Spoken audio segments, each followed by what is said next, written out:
ಸ್ನೇಹಿತರೆ ನಮಸ್ಕಾರ. Welcome to Shashi academy YouTube channel. ಸ್ನೇಹಿತರೆ, ಇವತ್ತು ನಾವು ಆಧುನಿಕ ಭಾರತದ ಇತಿಹಾಸ, ಮಾಡರ್ನ್ ಇಂಡಿಯನ್ ಹಿಸ್ಟ್ರಿಯಲ್ಲಿ ದಿ ಮೋಸ್ಟ್ ಇಂಪಾರ್ಟೆಂಟ್ ಟಾಪಿಕ್ ಆದಂತಹ 1857ರ ಸಿಪಾಯಿ ದಂಗೆ ಬಗ್ಗೆ ನೋಡೋಣ. ನೋಡಿ, ಇದನ್ನ ಇನ್ನೊಂದು ಹೆಸರಲ್ಲಿ ಭಾರತದ ಪ್ರಥಮ ಸ್ವಾತಂತ್ರ್ಯ ಸಂಗ್ರಾಮ, first war of Indian independence 1857 ಅಂತ ಹೇಳ್ತಾರೆ. ಓಕೆ, ಅಂದ್ರೆ ಏನ್ ಗೊತ್ತಾ, ಇದು ಸಿಂಪಲ್ ಆಗಿರುವಂತಹ ರಿವೋಲ್ಟ್ ಅಲ್ಲ. ಇದು ಮೊದಲ ಬಾರಿ ಭಾರತೀಯರು ಬ್ರಿಟಿಷರ ವಿರುದ್ಧ ದೊಡ್ಡ ಮಟ್ಟದಲ್ಲಿ ನಾವು ಸ್ವತಂತ್ರವಾಗಬೇಕು ಅಂತ ನಡೆಸಿದಂತಹ ದಂಗೆ. ಓಕೆ, ಇದರಲ್ಲಿ ಸೈನಿಕರ ಜೊತೆಗೆ ಜನರು, ರಾಜರುಗಳು ಹಾಗೆ ರೈತರು ಎಲ್ಲ ಸೇರ್ಕೊಂಡು ಹೋರಾಟ ಮಾಡ್ತಾರೆ. ಓಕೆ, ಇನ್ ಡೀಟೇಲ್ ಆಗಿ ಎಲ್ಲಾ ಎಕ್ಸಾಮ್ಸ್ಗಳಿಗೂ ಸಹಾಯ ಆಗೋ ರೀತಿ 1857ರ ಸಿಪಾಯಿ ದಂಗೆ ಬಗ್ಗೆ ನೋಡ್ತಾ ಹೋಗೋಣ ಬನ್ನಿ.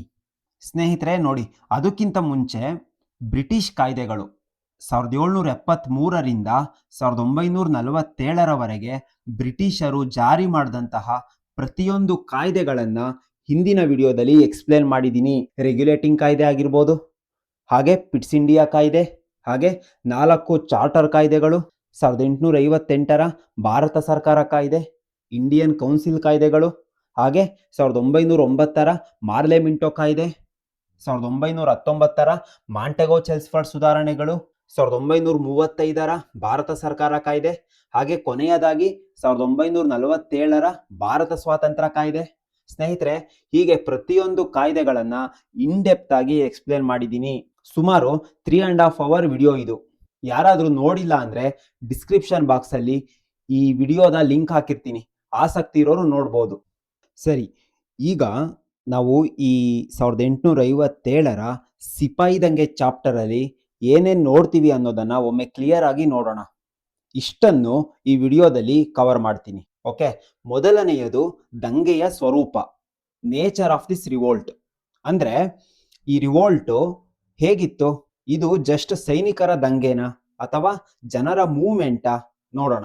ಎರಡನೆಯದು ದಂಗೆಗೆ ಕಾರಣಗಳು, ಕಾಸಸ್ ಫಾರ್ ದಿಸ್ ರಿವೋಲ್ಟ್. ಇದು ತುಂಬಾ ಇಂಪಾರ್ಟೆಂಟ್. ಯಾಕೆ ಈ ರಿವೋಲ್ಟ್ ಶುರು ಆಯಿತು ಅನ್ನೋದನ್ನ ನಾವು ಡೀಟೇಲ್ ಆಗಿ ನೋಡ್ತೀವಿ. ಮೂರನೆಯದು ದಂಗೆಯ ಪ್ರಮುಖ ಘಟನೆಗಳು ಮತ್ತು ಕೇಂದ್ರಗಳು. ಅಂದ್ರೆ ಎಲ್ಲೆಲ್ಲಿ ಈ ರಿವೋಲ್ಟ್ ಜಾಸ್ತಿ ಆಯ್ತು, ಯಾವ ಯಾವ ಪ್ಲೇಸ್ಗಳಲ್ಲಿ ಫೈಟ್ ಆಯ್ತು ಅನ್ನೋದನ್ನ ನೋಡ್ತೀವಿ. ನಾಲ್ಕನೆಯದು ಕರ್ನಾಟಕದಲ್ಲಿ ದಂಗೆಯ ಕೇಂದ್ರಗಳು. ನಮ್ಮ ಕರ್ನಾಟಕದಲ್ಲಿ ಏನಾದ್ರೂ ಇಂಪ್ಯಾಕ್ಟ್ ಆಗಿದ್ಯಾ ನೋಡೋಣ, ಅದನ್ನು ನೋಡೋಣ. ಐದನೆಯದು ದಂಗೆಯ ವಿಫಲತೆಗೆ ಕಾರಣಗಳು.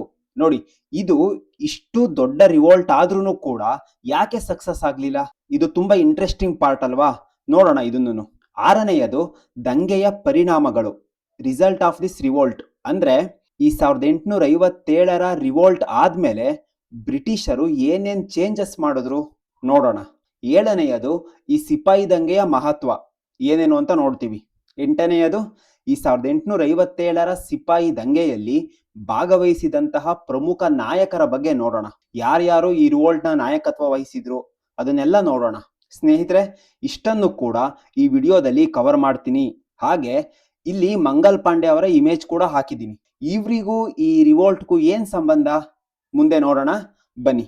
ಈಗ ನಾವು ದಂಗೆಯ ಸ್ವರೂಪವನ್ನ ನೋಡೋಣ. ಅಂದ್ರೆ ಈ 1857ರ ದಂಗೆ ನಿಜವಾಗಿ ಏನು, ಅದರ ನೇಚರ್ ಹೇಗಿತ್ತು ಅಂತ. ಸ್ನೇಹಿತರೆ ನೋಡಿ, ಇಲ್ಲಿ 2 ಒಪಿನಿಯನ್ಸ್ ಇದಾವೆ. ಮೊದಲನೆಯದು, ಬ್ರಿಟಿಷ್ ಚರಿತ್ರೆಕಾರರ ಪ್ರಕಾರ ಇದು ಕೇವಲ ಒಂದು ಸಿಪಾಯಿ ದಂಗೆ ಆಗಿತ್ತು. ಈ ದಂಗೆಯ ಪ್ರಭಾವ ಕೇವಲ ಈ ಸೈನಿಕ ಕೇಂದ್ರಗಳಿಗೆ ಮಾತ್ರ ಸೀಮಿತ ಆಗಿತ್ತು. ಇದಕ್ಕೆ ಜನರ ಬೆಂಬಲ ಆಗಿರ್ಲಿ ಅಥವಾ ರಾಜರ ಬೆಂಬಲ ಆಗ್ಲಿ ಇರಲಿಲ್ಲ. ಈ ದಂಗೆಯಲ್ಲಿ ದೇಶಭಕ್ತಿ ಇರಲಿಲ್ಲ ಅಂತ ಪ್ರತಿಪಾದಿಸಿದವರು ಬ್ರಿಟಿಷ್ನ ಚರಿತ್ರೆಕಾರರು. ಅಂದ್ರೆ ಸರ್ ಜಾನ್ಸ್ ಲಾರೆನ್ಸ್ ಅವರು, ವಿ.ಎ. ಸ್ಮಿತ್ ಅವರು, ಪಿ.ಇ. ರಾಬರ್ಟ್ಸ್, ಹೀಗೆ ಹಲವಾರು ಬ್ರಿಟಿಷ್ನ ಚರಿತ್ರೆಕಾರರು ಅಥವಾ ಇತಿಹಾಸಕಾರರು ಈ 1857ರ ದಂಗೆಯನ್ನ ಕೇವಲ ಸಿಪಾಯಿ ದಂಗೆ ಅಷ್ಟೇ ಅಂತ ಅಭಿಪ್ರಾಯಪಟ್ರು. ಓಕೆ, ಆದ್ರೆ ಭಾರತದ ಚರಿತ್ರೆಕಾರರ ದೃಷ್ಟಿಯಲ್ಲಿ ಸ್ನೇಹಿತರೆ ಈ 1857ರ ದಂಗೆ ಒಂದು ಭಾರತದ ಪ್ರಪ್ರಥಮ ಸ್ವಾತಂತ್ರ್ಯ ಸಂಗ್ರಾಮ, ಆ first Indian war of independence ಅಂತ ಭಾರತದ ಇತಿಹಾಸಕಾರರು ಅಭಿಪ್ರಾಯಪಟ್ರು. ಅಂದ್ರೆ ಈ 1857ರ ದಂಗೆ ಇದ್ದಕ್ಕಿದ್ದಂತೆ ಸಡನ್ ಆಗಿ ನಡೆದಂತಹ ಘಟನೆ ಅಲ್ಲ. ಈ ದಂಗೆಗೆ ಜನರ ಬೆಂಬಲ ಇತ್ತು. ಅವರು ರಾಷ್ಟ್ರೀಯತೆಯಿಂದ ಸ್ಫೂರ್ತಿ ಪಡೆದಿದ್ರು. ಫಾರ್ ದ ಫಸ್ಟ್ ಟೈಮ್ ಹಿಂದೂ ಮತ್ತು ಮುಸ್ಲಿಮರು ಅತಿ ಹೆಚ್ಚು ಸಂಖ್ಯೆಯಲ್ಲಿ ಈ ದಂಗೆಯಲ್ಲಿ ಪಾರ್ಟಿಸಿಪೇಟ್ ಮಾಡಿದ್ರು ಅನ್ನೋದು ಭಾರತದ ಇತಿಹಾಸಕಾರರ ವಾದ ಆಗಿತ್ತು. ಓಕೆ, ಭಾರತದ ಇತಿಹಾಸಕಾರರು ಯಾರ್ಯಾರು ಅಂದ್ರೆ ವಿ.ಡಿ. ಸಾವರ್ಕರ್ ಅವರು, ಅಶೋಕ್ ಮೆಹ್ತಾ, ಕೆ.ಎಂ. ಫಣೀಕರ್, ಹೀಗೆ ಹಲವಾರು ಇತಿಹಾಸಕಾರರು ಈ ದಂಗೆಯನ್ನ ಭಾರತದ ಪ್ರಥಮ ಸ್ವಾತಂತ್ರ್ಯ ಸಂಗ್ರಾಮ ಅಂತ ಅಭಿಪ್ರಾಯಪಟ್ರು. ಸ್ನೇಹಿತರೆ ನೋಡಿ, ಇಲ್ಲಿ ಮೇನ್ ಪಾಯಿಂಟ್ ಏನಂದ್ರೆ ಈ ದಂಗೆಯನ್ನ ನಾವು ಹೇಗ್ ನೋಡ್ತೀವಿ ಅನ್ನೋದ್ರ ಮೇಲೆ ಈ ದಂಗೆಯ ಮೀನಿಂಗ್ ಚೇಂಜ್ ಆಗುತ್ತೆ. ಈಗ ಇದನ್ನ ಸಿಪಾಯಿ ದಂಗೆ ಅಂದ್ರೆ ಜಸ್ಟ್ ಸಣ್ಣ ಮಟ್ಟದ ಹೋರಾಟ ಅಂತ ಆಗುತ್ತೆ. ಅದೇ ನಾವು ಇದನ್ನ ಸ್ವಾತಂತ್ರ್ಯ ಸಂಗ್ರಾಮ ಅಂದ್ರೆ ರಾಷ್ಟ್ರ ಮಟ್ಟದ ಹೋರಾಟ ಆಗುತ್ತೆ. ಹೌದಲ್ವಾ? ಬನ್ನಿ ಮುಂದೆ ಇನ್ನೂ ಹಲವಾರು ಇಂಟ್ರೆಸ್ಟಿಂಗ್ ಅಂಶಗಳು ಇದಾವೆ, ನೋಡೋಣ. ಈಗ ಈ 1857ರ ದಂಗೆಯ ಬಗ್ಗೆ ಬೇರೆ ಬೇರೆ ಇತಿಹಾಸಕಾರರು ಏನ್ ಹೇಳ್ತಾರೆ, ಏನೇನ್ ಅಭಿಪ್ರಾಯ ಪಟ್ಟಿದ್ದಾರೆ ಅನ್ನೋದನ್ನ ನೋಡೋಣ. ಮೊದಲನೆಯದು ಸರ್ ಜಾನ್ ಲಾರೆನ್ಸ್ ಏನ್ ಹೇಳ್ತಾನೆ ಅಂದ್ರೆ, ಕೊಬ್ಬು ಸವರಿದ ತೋಟಗಳ ಬಳಕೆಯು ಈ ದಂಗೆಗೆ ಕಾರಣವೇ ಹೊರತು ಮತ್ತೇನೂ ಅಲ್ಲ ಅಂತ ಹೇಳ್ದ ಈತ. ಮುಂದೆ ನೋಡೋಣ ಇವನು ಹೇಳಿದ್ದು ನಿಜನಾ ಅಥವಾ ಸುಳ್ಳ ಅಂತ. ಎರಡನೆಯದು ವಿ.ಎಸ್. ಸ್ಮಿತ್, ಈತ ಸಂಪೂರ್ಣವಾಗಿ ಸಿಪಾಯಿ ದಂಗೆ, ಭಾಗಶಃ ಜನರ ಬಂಡಾಯ ಅಂತ ಅಭಿಪ್ರಾಯಪಟ್ಟ. ಓಕೆ, ಮೂರನೆಯದಾಗಿ ವಿ.ಡಿ. ಸಾವರ್ಕರ್ ಅವರು, ಇವರು ತಮ್ಮ ಕೃತಿಯಾದಂತಹ ಭಾರತದ ಸ್ವಾತಂತ್ರ್ಯ ಸಂಗ್ರಾಮ 1857 ಈ ಕೃತಿಯಲ್ಲಿ ಸ್ವರಾಜ್ಯ ಸ್ಥಾಪನೆಗೆ ಪರಕೀಯರ ವಿರುದ್ಧ ಭಾರತೀಯರು ಆರಂಭಿಸಿದ ಪ್ರಥಮ ಸ್ವಾತಂತ್ರ್ಯ ಸಂಗ್ರಾಮ ಅಂತ ಅಭಿಪ್ರಾಯಪಟ್ರು. ಅಂದ್ರೆ ಇದು ದೊಡ್ಡ ಮಟ್ಟದ ಫ್ರೀಡಮ್ ಫೈಟ್ ಅಂತ ವಿ.ಡಿ. ಸಾವರ್ಕರ್ ಅವರು ಸ್ಟ್ರಾಂಗ್ ಆಗಿ ಹೇಳ್ತಾರೆ ತಮ್ಮ ಕೃತಿಯಲ್ಲಿ. ಓಕೆ, ನಾಲ್ಕನೆಯದಾಗಿ ಅಶೋಕ್ ಮೆಹ್ತಾ ಅವರು, ಇವರು ತಮ್ಮ ಕೃತಿಯಾದಂತಹ 1857ರ ಮಹಾಬಂಡಾಯ ಇದರಲ್ಲಿ ಇವ್ರೇನ್ ಅಭಿಪ್ರಾಯ ಪಟ್ಟಿದ್ದಾರೆ ಅಂದ್ರೆ, ಸಹಸ್ರಾರು ನಾಗರಿಕರು ಮುಸ್ಲಿಮರು ಒಟ್ಟಾಗಿ ಸ್ವಾತಂತ್ರ್ಯಕ್ಕಾಗಿ ನಡೆಸಿದ ಹೋರಾಟ ಅದು ಸಿಪಾಯಿ ದಂಗೆಗಿಂತ ಮೇಲಾಗಿತ್ತು ಅಂತ ಅಭಿಪ್ರಾಯ ಪಟ್ರು. ಸ್ನೇಹಿತರೆ ನೋಡಿ, ಇಲ್ಲಿ ಕ್ಲಿಯರ್ ಆಗಿ ಎರಡು ಬೇರೆ ರೀತಿಯ ಅಭಿಪ್ರಾಯಗಳು ಇದಾವೆ. ಇಲ್ಲಿ ಬ್ರಿಟಿಷ್ ಹಿಸ್ಟಾರಿಯನ್ಸ್ ಪ್ರಕಾರ ಇದು ಕೇವಲ ಸಿಪಾಯಿ ದಂಗೆ ಮಾತ್ರ, ಅದೇ ಇಂಡಿಯನ್ಸ್ ಹಿಸ್ಟಾರಿಯನ್ಸ್ ಪ್ರಕಾರ ಇದೊಂದು ಸ್ವಾತಂತ್ರ್ಯ ಸಂಗ್ರಾಮ ಆಗಿತ್ತು ಅಂತ. ಓಕೆ ನೋಡಿ, ಹಿಸ್ಟ್ರಿ ಅಂದ್ರೆ ಕೇವಲ ಫ್ಯಾಕ್ಟ್ಸ್ ಅಲ್ಲ, ಅದನ್ನ ನೋಡೋರ ಪರ್ಸ್ಪೆಕ್ಟಿವ್ ಕೂಡ ಇಂಪಾರ್ಟೆಂಟ್ ಆಗುತ್ತೆ. ಮುಂದೆ ನೋಡೋಣ. ಈಗ ನಾವು ಈ 1857ರ ದಂಗೆಗೆ ಕಾರಣಗಳು ಏನು ಅನ್ನೋದನ್ನ ನೋಡೋಣ. ನೋಡಿ, ಯಾವುದೋ ಒಂದೇ ಒಂದು ಕಾರಣದಿಂದ ಈ ದಂಗೆ ಆಗಿಲ್ಲ. ಹಲವಾರು ಕಾರಣಗಳು ಸ್ಲೋಲಿ ಬಿಲ್ಡ್ ಆಗಿ ಫೈನಲಿ ದೊಡ್ಡದಾಗಿ ಎಕ್ಸ್ಪ್ಲೋಷನ್ ಆಯ್ತು. ಅದಕ್ಕೆ ಅಂತಾನೆ ನಾವು ಈ ಕಾರಣಗಳನ್ನ ಡಿಫ್ರೆಂಟ್ ಪಾರ್ಟ್ಸ್ ಆಗಿ ಡಿವೈಡ್ ಮಾಡ್ತೀವಿ. ಅದು ಯಾವ್ದ್ಯಾವ್ದು ಅಂದ್ರೆ, ರಾಜಕೀಯ ಕಾರಣಗಳು, ಆಡಳಿತಾತ್ಮಕ ಕಾರಣಗಳು, ಆರ್ಥಿಕ ಕಾರಣಗಳು, ಸಾಮಾಜಿಕ ಕಾರಣಗಳು, ಧಾರ್ಮಿಕ ಕಾರಣಗಳು, ಸೈನಿಕ ಕಾರಣಗಳು, ಹಾಗೆ ಈ ದಂಗೆ ಆರಂಭ ಆಗೋದಕ್ಕೆ ತತ್ಕ್ಷಣದ ಕಾರಣ. ಹೀಗೆ ಪ್ರತಿಯೊಂದು ಕಾರಣಗಳನ್ನ ಇನ್ ಡೆಪ್ತ್ ಆಗಿ ನೋಡ್ತಾ ಹೋಗೋಣ ಬನ್ನಿ.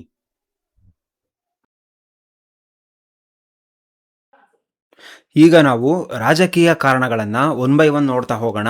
ಮೊದಲನೆಯದು ದತ್ತುಪುತ್ರರಿಗೆ ಹಕ್ಕಿಲ್ಲವೆಂಬ ಸಿದ್ಧಾಂತ, ಡಾಕ್ಟ್ರಿನ್ ಆಫ್ ಲ್ಯಾಪ್ಸ್ ಪಾಲಿಸಿ. ಅಂದರೆ ಸ್ನೇಹಿತರೆ ನೋಡಿ, ಬ್ರಿಟಿಷರು ಭಾರತದಲ್ಲಿ ತಮ್ಮ ಸಾಮ್ರಾಜ್ಯವನ್ನು ವಿಸ್ತರಣೆ ಮಾಡೋಕೆ ಅನ್ಯ ಮಾರ್ಗಗಳನ್ನು ಕಂಡುಹಿಡ್ಕೊಳ್ತಾರೆ. ಅವುಗಳಲ್ಲಿ ಲಾರ್ಡ್ ಡಾಲ್ಹೌಸಿ ತಂದಂತಹ ಈ ದತ್ತುಪುತ್ರರಿಗೆ ಹಕ್ಕಿಲ್ಲವೆಂಬ ಸಿದ್ಧಾಂತ ಕೂಡ ಒಂದು. ಈ ಸಿದ್ಧಾಂತದ ಪ್ರಕಾರ ಬ್ರಿಟಿಷರ ಅಧೀನದಲ್ಲಿ ಇದ್ದಂತಹ ದೇಶೀಯ ರಾಜ್ಯದ ರಾಜರುಗಳಿಗೆ ಪುತ್ರ ಸಂತಾನ ಇರೋದಿಲ್ಲ ಅಂತ ಅನ್ಕೊಳ್ಳಿ. ಅಂದರೆ ಆ ರಾಜನಿಗೆ ಮಕ್ಕಳಿರೋದಿಲ್ಲ. ಯಾರಿಗೆ? ದೇಶೀಯ ರಾಜನಿಗೆ ಮಕ್ಕಳಿರೋದಿಲ್ಲ. ಅಂಥ ರಾಜರು ಏನಾದರೂ ನಿಧನ ಆದರೆ ಆ ರಾಜರು ಪಡೆದ ದತ್ತುಪುತ್ರರಿಗೆ ಅಂದರೆ ಅಡಾಪ್ಟೆಡ್ ಸನ್ಗೆ ಆ ರಾಜ್ಯದ ಅಧಿಕಾರ ಇರೋದಿಲ್ಲ ಅಂತ ನೆಪ ಒಡ್ಡಿ ಈ ಡಾಲ್ಹೌಸಿ ಆ ರಾಜ್ಯಗಳನ್ನು ತನ್ನ ವಶಕ್ಕೆ ಪಡ್ಕೊಂಡ. ಇದನ್ನೇ ನಾವು ದತ್ತುಪುತ್ರರಿಗೆ ಹಕ್ಕಿಲ್ಲವೆಂಬ ಸಿದ್ಧಾಂತ ಅಂತ ಅನ್ನೋದು.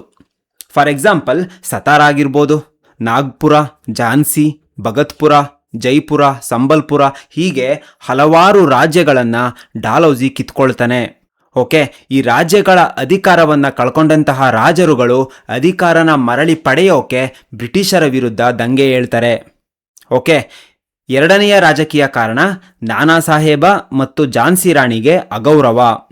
ಸ್ನೇಹಿತರೆ ನೋಡಿ, ಈ ನಾನಾ ಸಾಹೇಬ ಯಾರು ಅಂದರೆ ಪೇಶ್ವೆ 2ನೇ ಬಾಜಿರಾಯನ ದತ್ತುಪುತ್ರನೇ ಈ ನಾನಾ ಸಾಹೇಬ. ಪೇಶ್ವೆ 2ನೇ ಬಾಜಿರಾಯನ ದತ್ತುಪುತ್ರನೇ ಈ ನಾನಾ ಸಾಹೇಬ. ಓಕೆ, ಬ್ರಿಟಿಷರು ಈ ನಾನಾ ಸಾಹೇಬನನ್ನ ಪೇಶ್ವೆ ಹುದ್ದೆಗೆ ಅನರ್ಹ ಮಾಡ್ತಾರೆ. ಹಾಗೆ ಈತನಿಗೆ ವರ್ಷಕ್ಕೆ ಕೊಡ್ತಾ ಇದ್ದಂತಹ 8 ಲಕ್ಷ ರೂಪಾಯಿನ ಕೊಡೋದನ್ನ ನಿಲ್ಲಿಸ್ತಾರೆ. ಇದರಿಂದ ನಾನಾ ಸಾಹೇಬನಿಗೆ ಅವಮಾನ ಆಗುತ್ತೆ. ಅದೇ ರೀತಿ ಝಾನ್ಸಿಯನ್ನ ಆಳ್ವಿಕೆ ಮಾಡ್ತಾ ಇದ್ದಂತಹ ಗಂಗಾಧರ ರಾಯ ಸಂತಾನ ಇಲ್ಲದೆ ಅಂದ್ರೆ ಪುತ್ರರಿಲ್ಲದೆ ಸಾವನ್ನಪ್ತಾನೆ.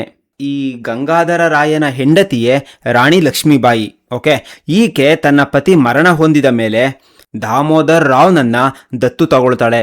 ಆದ್ರೆ ಇದನ್ನ ಸಹಿಸದ ಡಾಲೌಸಿ ಝಾನ್ಸಿಯನ್ನ ತನ್ನ ವಶಕ್ಕೆ ಪಡ್ಕೋತಾನೆ.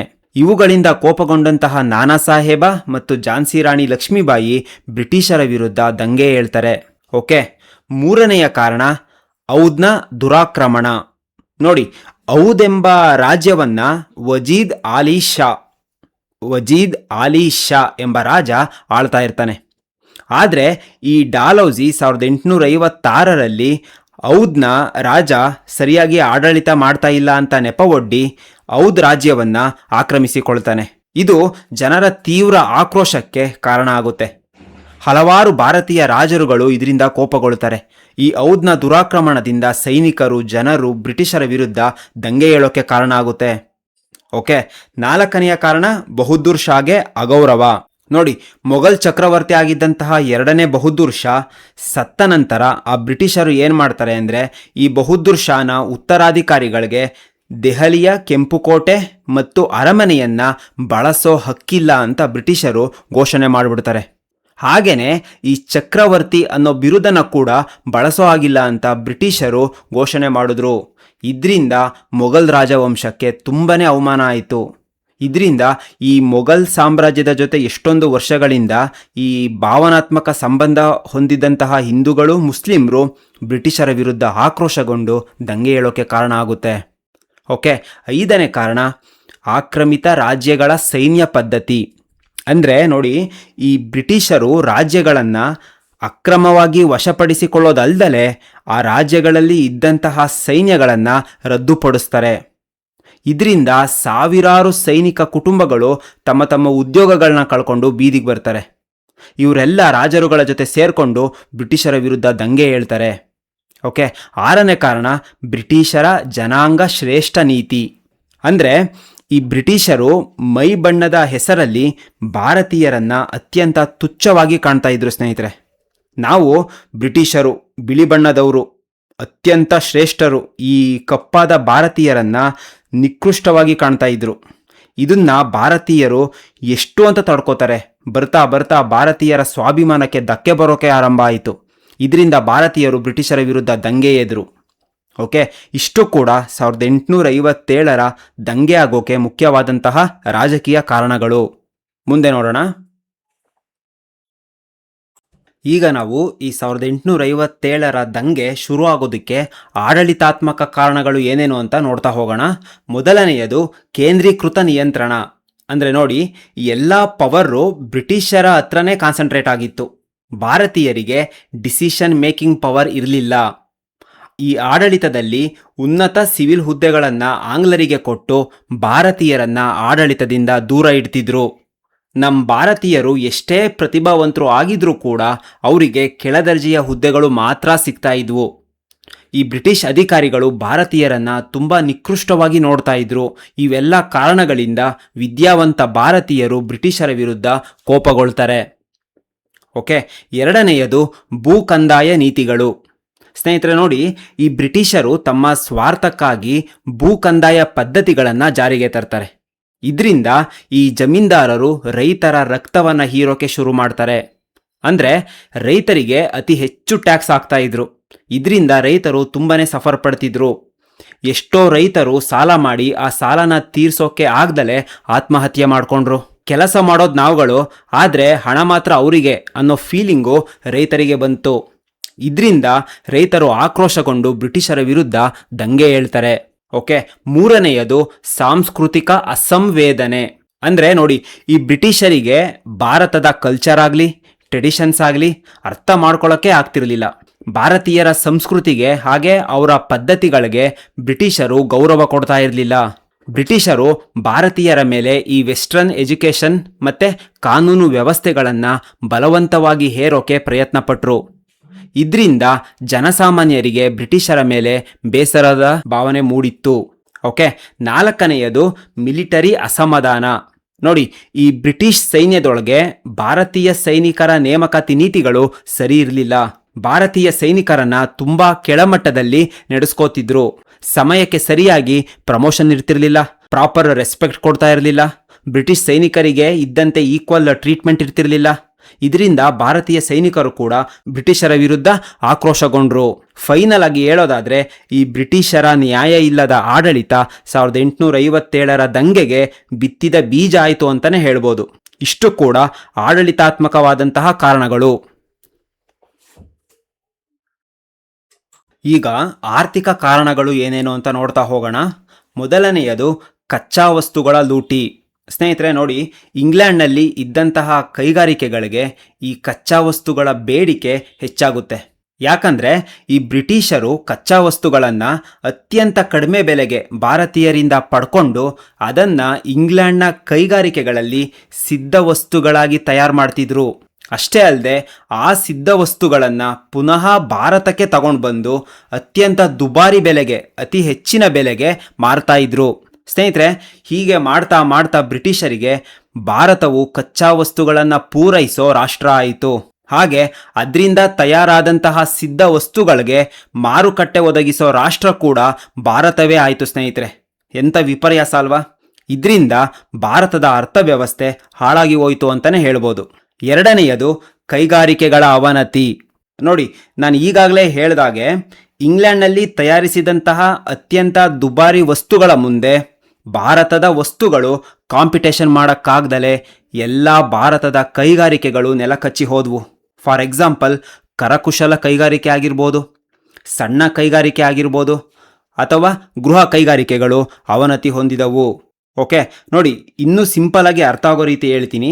ಇಲ್ಲಿ ಇಂಗ್ಲೆಂಡ್ ಇದೆ, ಇಲ್ಲಿ ಭಾರತ ಇದೆ ಅಂತ ಅಂದ್ಕೊಳ್ಳಿ. ಸ್ನೇಹಿತರೆ, ಈಗ ಭಾರತದಲ್ಲಿ ತಯಾರಾದಂತಹ ಬಟ್ಟೆಗಳು ಏನಾದರೂ ಇಂಗ್ಲೆಂಡ್ಗೆ ರಫ್ತಾಗಬೇಕು ಅಂದರೆ ಬ್ರಿಟಿಷರು ಅತಿ ಹೆಚ್ಚು ಟ್ಯಾಕ್ಸ್ನ ಹಾಕ್ತಾ ಇದ್ರು. ಈಗ ಅದೇ ಇಂಗ್ಲೆಂಡ್ನಲ್ಲಿ ತಯಾರಾದ ಬಟ್ಟೆಗಳು ಭಾರತಕ್ಕೆ ರಫ್ತಾಗಬೇಕು ಅಂದರೆ ಬ್ರಿಟಿಷರು ಅತ್ಯಂತ ಕಡಿಮೆ ತೆರಿಗೆ ಹಾಕಿ ಭಾರತಕ್ಕೆ ಆಮದು ಮಾಡಿಕೊಂಡು ದುಬಾರಿ ಬೆಲೆಗೆ ಮಾರ್ತಾ ಇದ್ರು. ಬ್ರಿಟಿಷರು ಭಾರತೀಯರನ್ನ ಎಲ್ಲ ಕ್ಷೇತ್ರಗಳಲ್ಲೂ ತುಳಿಯೋಕೆ ಶುರು ಮಾಡಿದ್ರು. ಹೀಗಿದ್ದಾಗ ಭಾರತೀಯ ಕೈಗಾರಿಕೆಗಳು ಹೇಗೆ ಉದ್ಧಾರ ಆಗ್ತವೆ, ಲಾಭ ಹೇಗೆ ಕಾಣ್ತವೆ? ಇದರಿಂದ ಜನ ಬೇಸತ್ತು ದಂಗೆ ಏಳೋಕೆ ಶುರು ಮಾಡ್ತಾರೆ. 3ನೆಯದು ಸಂಪತ್ತಿನ ಪಲಾಯನ. ನೋಡಿ, ಬ್ರಿಟಿಷರು ಭಾರತವನ್ನ ಆರ್ಥಿಕವಾಗಿ ಹಿಂಡಿ ಸಿಪ್ಪೆ ಮಾಡಾಕ್ಬಿಟ್ರು. ಬ್ರಿಟಿಷರು ವ್ಯಾಪಾರ ಮಾಡೋ ಮುಖಾಂತರ ಭಾರತದ ಸಂಪತ್ತು ಇಂಗ್ಲೆಂಡ್ಗೆ ಕಂಟಿನ್ಯೂಸ್ ಆಗಿ ಹೋಗ್ತಾ ಇತ್ತು. ಇದಕ್ಕೆ ಸಾಕ್ಷಿ ಎಂಬಂತೆ ಸ್ನೇಹಿತರೆ, ನೆಹರು ಅವರು ತಮ್ಮ ಡಿಸ್ಕವರಿ ಆಫ್ ಇಂಡಿಯಾ ಕೃತಿಯಲ್ಲಿ ಭಾರತದ ಸಂಪತ್ತು ಇಂಗ್ಲೆಂಡಿಗೆ ವಿಪುಲವಾಗಿ ಕೊಚ್ಚಿ ಹೋಯಿತು ಅಂತ ಹೇಳ್ತಾರೆ. ಸ್ನೇಹಿತರೆ, ಭಾರತದ ಸಂಪತ್ತು ಇಂಗ್ಲೆಂಡಿಗೆ ವಿಪುಲವಾಗಿ ಕೊಚ್ಚಿ ಹೋಯಿತು ಅಂತ ನೆಹರು ಅವರು ತಮ್ಮ ಡಿಸ್ಕವರಿ ಆಫ್ ಇಂಡಿಯಾ ಕೃತಿಯಲ್ಲಿ ಹೇಳ್ತಾರೆ. ಈ ಬ್ರಿಟಿಷರು ಭಾರತೀಯರ ಆದಾಯದಲ್ಲೇ ಜೀವನ ಮಾಡ್ತಾ ಎಷ್ಟೋ ವರ್ಷಗಳ ಕಾಲ ಸುಖಪಟ್ಟರು. ಸ್ನೇಹಿತರೆ, 4ನೆಯದು ನಿರುದ್ಯೋಗ ಮತ್ತು ಬಡತನ. ನೋಡಿ, ಇದನ್ನು ನಾನು ನಿಮಗೆ ಎಕ್ಸ್ಪ್ಲೇನ್ ಮಾಡೋ ಹಾಗೆ ಇಲ್ಲ, ನಿಮಗೆ ಇದು ಅರ್ಥ ಆಗ್ಬಿಟ್ಟಿರುತ್ತೆ. ನೋಡಿ, ಭಾರತದ ಕೈಗಾರಿಕೆಗಳು ಅವನತಿ ಆಯಿತು, ವ್ಯಾಪಾರ ವಾಣಿಜ್ಯಗಳು ನೆಲಕಚ್ಚಿ ಹೋಯಿತು. ಈ ದೇಶೀಯ ರಾಜ್ಯಗಳ ಮೇಲೆ ಬ್ರಿಟಿಷರು ಮಾಡ್ತಾ ಇದ್ದಂತಹ ಆಕ್ರಮಣದಿಂದ ಎಷ್ಟೋ ಅಧಿಕಾರಿಗಳು, ಪಂಡಿತರು, ಕಲಾವಿದರು, ಬಹಳ ಮುಖ್ಯವಾಗಿ ಭಾರತೀಯ ಸೈನಿಕರು ಕೆಲಸ ಕಳ್ಕೊಂಡ್ರು. ಅಧಿಕವಾದಂತಹ ಭೂ ಕಂದಾಯನ ಹೇರಿ ರೈತರನ್ನ ಬಡತನಕ್ಕೆ ನೂಕಿದ್ರು. ಇದರಿಂದ ಜನಸಾಮಾನ್ಯರಲ್ಲಿ ನಿರುದ್ಯೋಗ ಮತ್ತು ಬಡತನ ಉಂಟಾಯಿತು. ಈ ರೀತಿ ಬ್ರಿಟಿಷರಿಂದ ಶೋಷಣೆಯನ್ನು ತಪ್ಪಿಸ್ಕೊಳ್ಳೋಕೆ ಜನರು ದಂಗೆ ಎದ್ದೇಳೋದು ಅನಿವಾರ್ಯ ಆಗಿತ್ತು. ಸ್ನೇಹಿತರೆ, ಓಕೆ ನೋಡಿ, ಪ್ರತಿಯೊಂದು ಕಾರಣನ ಕೂಡ ತುಂಬ ಡೀಟೇಲ್ ಆಗಿ ಹೇಳ್ತಾ ಇದ್ದೀನಿ. ಯಾಕಂದರೆ KS ಮೇನ್ಸ್ ರೇಟಿಂಗಲ್ಲಿ ತುಂಬ ಸಹಾಯ ಆಗುತ್ತೆ ಇವೆಲ್ಲ. ನಿಮಗೇನಾದ್ರು ಬೋರ್ ಆಗ್ತಿದೆ ಅಂದರೆ ಈ ವಿಡಿಯೋನ ಇಲ್ಲೇ ಸ್ಟಾಪ್ ಮಾಡ್ಬೋದು. ಓಕೆ, 5ನೆಯ ಆರ್ಥಿಕ ಕಾರಣ ಕ್ಷಾಮಗಳು. ಸ್ನೇಹಿತರೆ ನೋಡಿ, ಕಮರ್ಷಿಯಲ್ ಕ್ರಾಪ್ಸ್ಗೆ ಬ್ರಿಟಿಷರು ಪ್ರೋತ್ಸಾಹ ನೀಡಿದ್ರಿಂದ ಆಹಾರ ಧಾನ್ಯಗಳ ಕೊರತೆ ಉಂಟಾಯಿತು. ಇದರಿಂದ ಸಹಜವಾಗಿ ಬರಗಾಲ, ಕ್ಷಾಮಗಳು ಉಂಟಾಯಿತು. ಮೊದಲೇ ಕಷ್ಟಗಳಿಂದ ನೆಲಕಚ್ಚಿದ್ದ ಜನರು ಮತ್ತಷ್ಟು ಸಂಕಷ್ಟಗಳಿಗೆ ಸಿಕ್ಕಾಕೊಂಡ್ರು. ಓಕೆ, ಈ ನಮ್ಮ ಕಷ್ಟ ಕಾರ್ಪಣ್ಯಗಳಿಗೆಲ್ಲ ಬ್ರಿಟಿಷರ ಆಡಳಿತವೇ ಕಾರಣ ಅಂತ ಜನರ ಅರಿವಿಗೆ ಬಂತು. ಈ ಎಲ್ಲ ಆರ್ಥಿಕ ಸಂಕಷ್ಟಗಳಿಂದ ಪಾರಾಗೋಕೆ ಭಾರತೀಯರು ಬ್ರಿಟಿಷರ ವಿರುದ್ಧ ದೊಡ್ಡ ಮಟ್ಟದಲ್ಲಿ ದಂಗೆ ಎದ್ರು. ಓಕೆ, ಇಷ್ಟು ಅರ್ಥ ಆಗಿದೆ ಅನ್ಕೊಂತೀನಿ. ಮುಂದೆ ನೋಡೋಣ. ಆರ್ಥಿಕ ಕಾರಣಗಳನ್ನು ನೋಡಿದ್ವಿ. ಈಗ ಈ 1857ರ ದಂಗೆ ಆರಂಭ ಆಗೋದಕ್ಕೆ ಸಾಮಾಜಿಕ ಕಾರಣಗಳು ಏನೇನು ಅಂತ ನೋಡ್ತಾ ಹೋಗೋಣ. ಮೊದಲನೆಯದು ಜನಾಂಗೀಯ ತಾರತಮ್ಯ. ನೋಡಿ, ಈ ಬ್ರಿಟಿಷರು ಮೈ ಬಣ್ಣದ ಹೆಸರಲ್ಲಿ ಭಾರತೀಯರಿಗೆ ಜನಾಂಗೀಯ ತಾರತಮ್ಯನ ತೋರಿಸ್ತಾ ಇದ್ರು. ಭಾರತೀಯರನ್ನ ಅಸ್ಪೃಶ್ಯರಂತೆ, ಮೃಗಗಳಂತೆ ಕಾಣ್ತಾ ಇದ್ರು. ಭಾರತೀಯರನ್ನ ಕಪ್ಪು ಮಂಗಗಳು ಅಂತ ಕರಿತಾ ಇದ್ರು. ಬೆಳ್ಳುಗೆ ಇರೋ ನಾವುಗಳೇ ಶ್ರೇಷ್ಠರು ಅಂತ ಅನ್ಕೊಂಡಿದ್ದಂತಹ ಈ ಬ್ರಿಟಿಷರು ಭಾರತೀಯರನ್ನ ನೀಗ್ರೋಗಳು, ಹಂದಿಗಳು ಅಂತ ಕರೆದು ನಿಂದನೆ ಮಾಡ್ತಾ ಇದ್ರು. ಇವೆಲ್ಲ ಕೂಡ ಭಾರತೀಯರು ಬ್ರಿಟಿಷರನ್ನ ದ್ವೇಷ ಮಾಡೋ ಹಾಗೆ ಮಾಡ್ತು.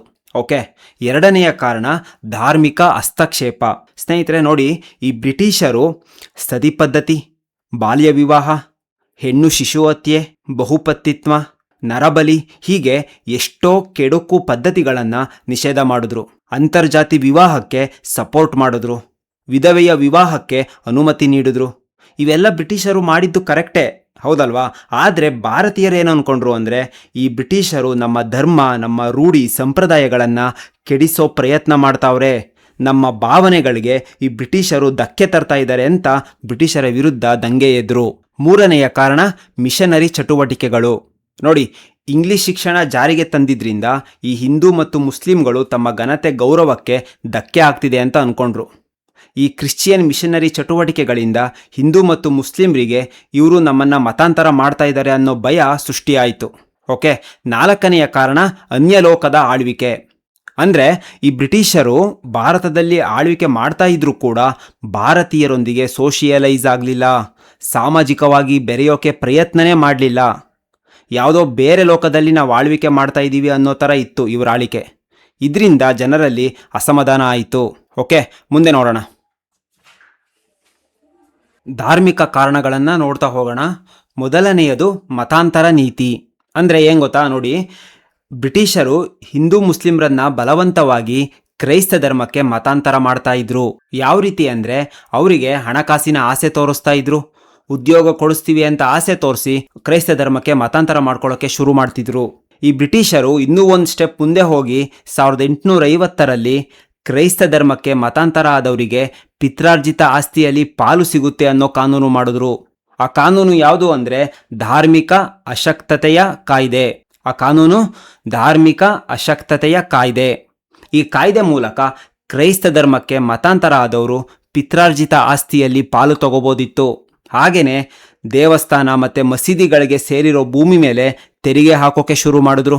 ಸ್ನೇಹಿತರೆ, ಈ ಬ್ರಿಟಿಷರ ವರ್ತನೆ ಹಿಂದೂ ಮುಸ್ಲಿಮರ ಆಕ್ರೋಶಕ್ಕೆ ಕಾರಣ ಆಯಿತು. ಓಕೆ, ಎರಡನೆಯದು ಕ್ರೈಸ್ತ ಮಿಷನರಿಗಳ ಪ್ರಚಾರ. ನೋಡಿ, ಈ ಕ್ರೈಸ್ತ ಮಿಷನರಿಗಳು ಮಿತಿಮೀರಿ ಧರ್ಮ ಪ್ರಚಾರವನ್ನು ಮಾಡ್ತಾ ಇದ್ರು. ಇದಕ್ಕೆ ಬ್ರಿಟಿಷ್ ಸರ್ಕಾರದ ಬೆಂಬಲ ಕೂಡ ಇತ್ತು. ಎಷ್ಟರ ಮಟ್ಟಿಗೆ ಇದನ್ನು ಇವರು ಮಾಡ್ತಾ ಇದ್ರು ಅಂದರೆ, ಶಾಲೆಗಳಲ್ಲಿ ಬೈಬಲ್ ಬಗ್ಗೆ ಪಾಠ ಮಾಡೋದನ್ನು ಕಡ್ಡಾಯ ಮಾಡಿದ್ರು. ಕೈದಿಗಳಿಗೆ, ಸೈನಿಕರಿಗೆ ಬೈಬಲ್ನ ಬೋಧನೆ ಮಾಡ್ತಾ ಇದ್ರು. ಇನ್ನೂ ಒಂದು ಹೆಜ್ಜೆ ಮುಂದೆ ಹೋಗಿ ಮತಾಂತರ ಆಗದಲೇ ಇರೋ ಹಿಂದೂ ಮತ್ತು ಮುಸ್ಲಿಂ ಸೈನಿಕರ ಬಾಯಿಗೆ ಸ್ನೇಹಿತರೆ ಲಿಟ್ರಲಿ ದನ ಮತ್ತು ಹಂದಿ ಮಾಂಸನ ತುರುಕ್ತಾ ಇದ್ರು.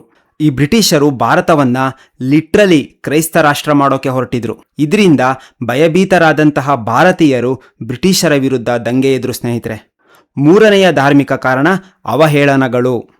ನೋಡಿ, ಈ ಬ್ರಿಟಿಷರು ಹಿಂದೂ ದೇವರುಗಳನ್ನು, ಹಾಗೆ ಹಿಂದೂ ಧರ್ಮ ಗ್ರಂಥಗಳನ್ನು, ದೇವತೆಗಳನ್ನು, ಹಾಗೆ ಇಸ್ಲಾಂ ಧರ್ಮವನ್ನು ಅತ್ಯಂತ ಹೀನಾಯವಾಗಿ ಅವಹೇಳನ ಮಾಡಿದ್ರು. ಸ್ನೇಹಿತರೆ, ಅದರಲ್ಲೂ ಥಾಮಸ್ ಮೆಕಾಲೆ ಏನು ಹೇಳ್ತಾನೆ ಅಂದರೆ, ಪುರಾಣಗಳೆಲ್ಲ ಸುಳ್ಳು, ಭಾರತೀಯರ ಕಲೆಗಳು, ಸಾಹಿತ್ಯ, ವಿಜ್ಞಾನಗಳು ಎಲ್ಲವೂ ಕೂಡ ಸುಳ್ಳು ಅಂತ ಹೇಳಿ ಈ ಥಾಮಸ್ ಮೆಕಾಲೆ ಭಾರತೀಯರಿಗೆ ಅತೀವವಾಗಿ ನೋವುಂಟು ಮಾಡ್ತಾನೆ.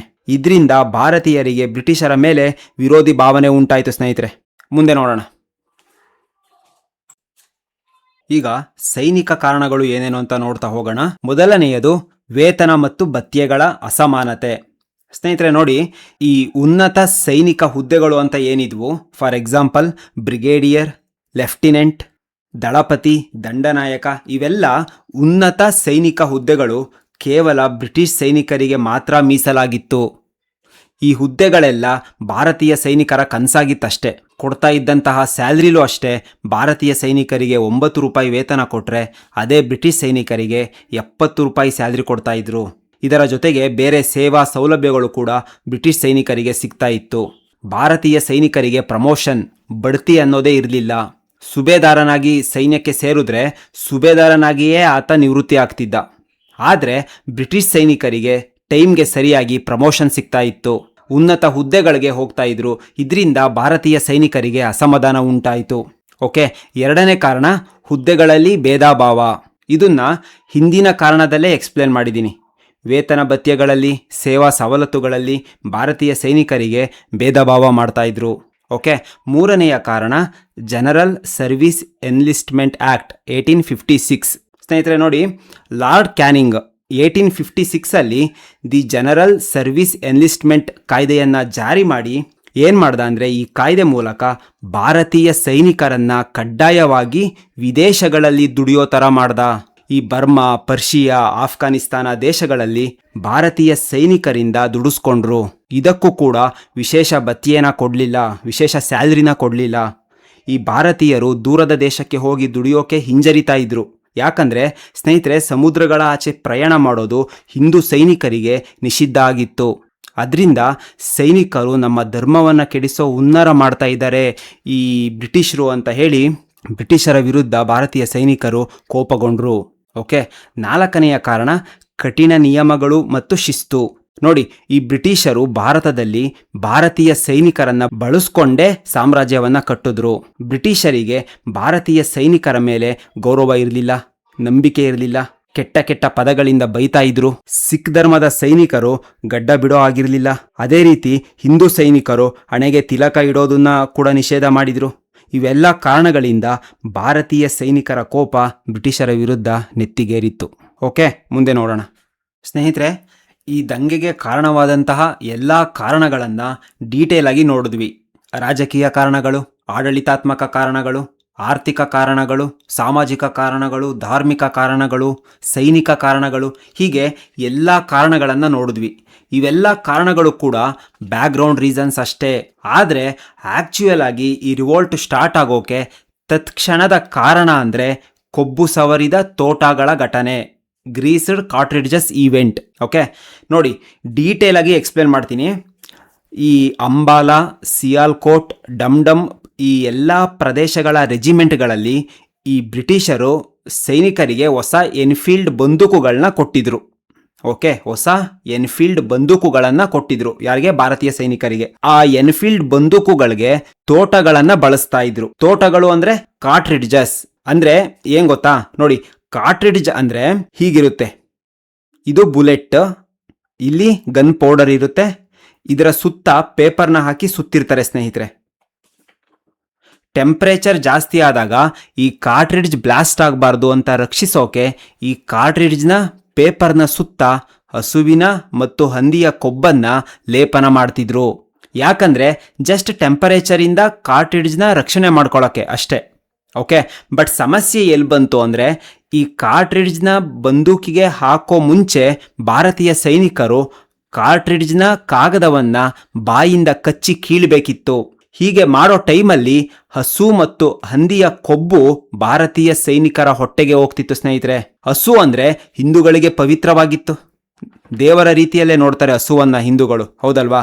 ಹಾಗೆ ಮುಸ್ಲಿಮ್ರಿಗೆ ಹಂದಿ ನಿಷಿದ್ಧವಾಗಿತ್ತು, ಅವರು ಅದನ್ನ ಬಳಸೋ ಆಗಿರಲಿಲ್ಲ.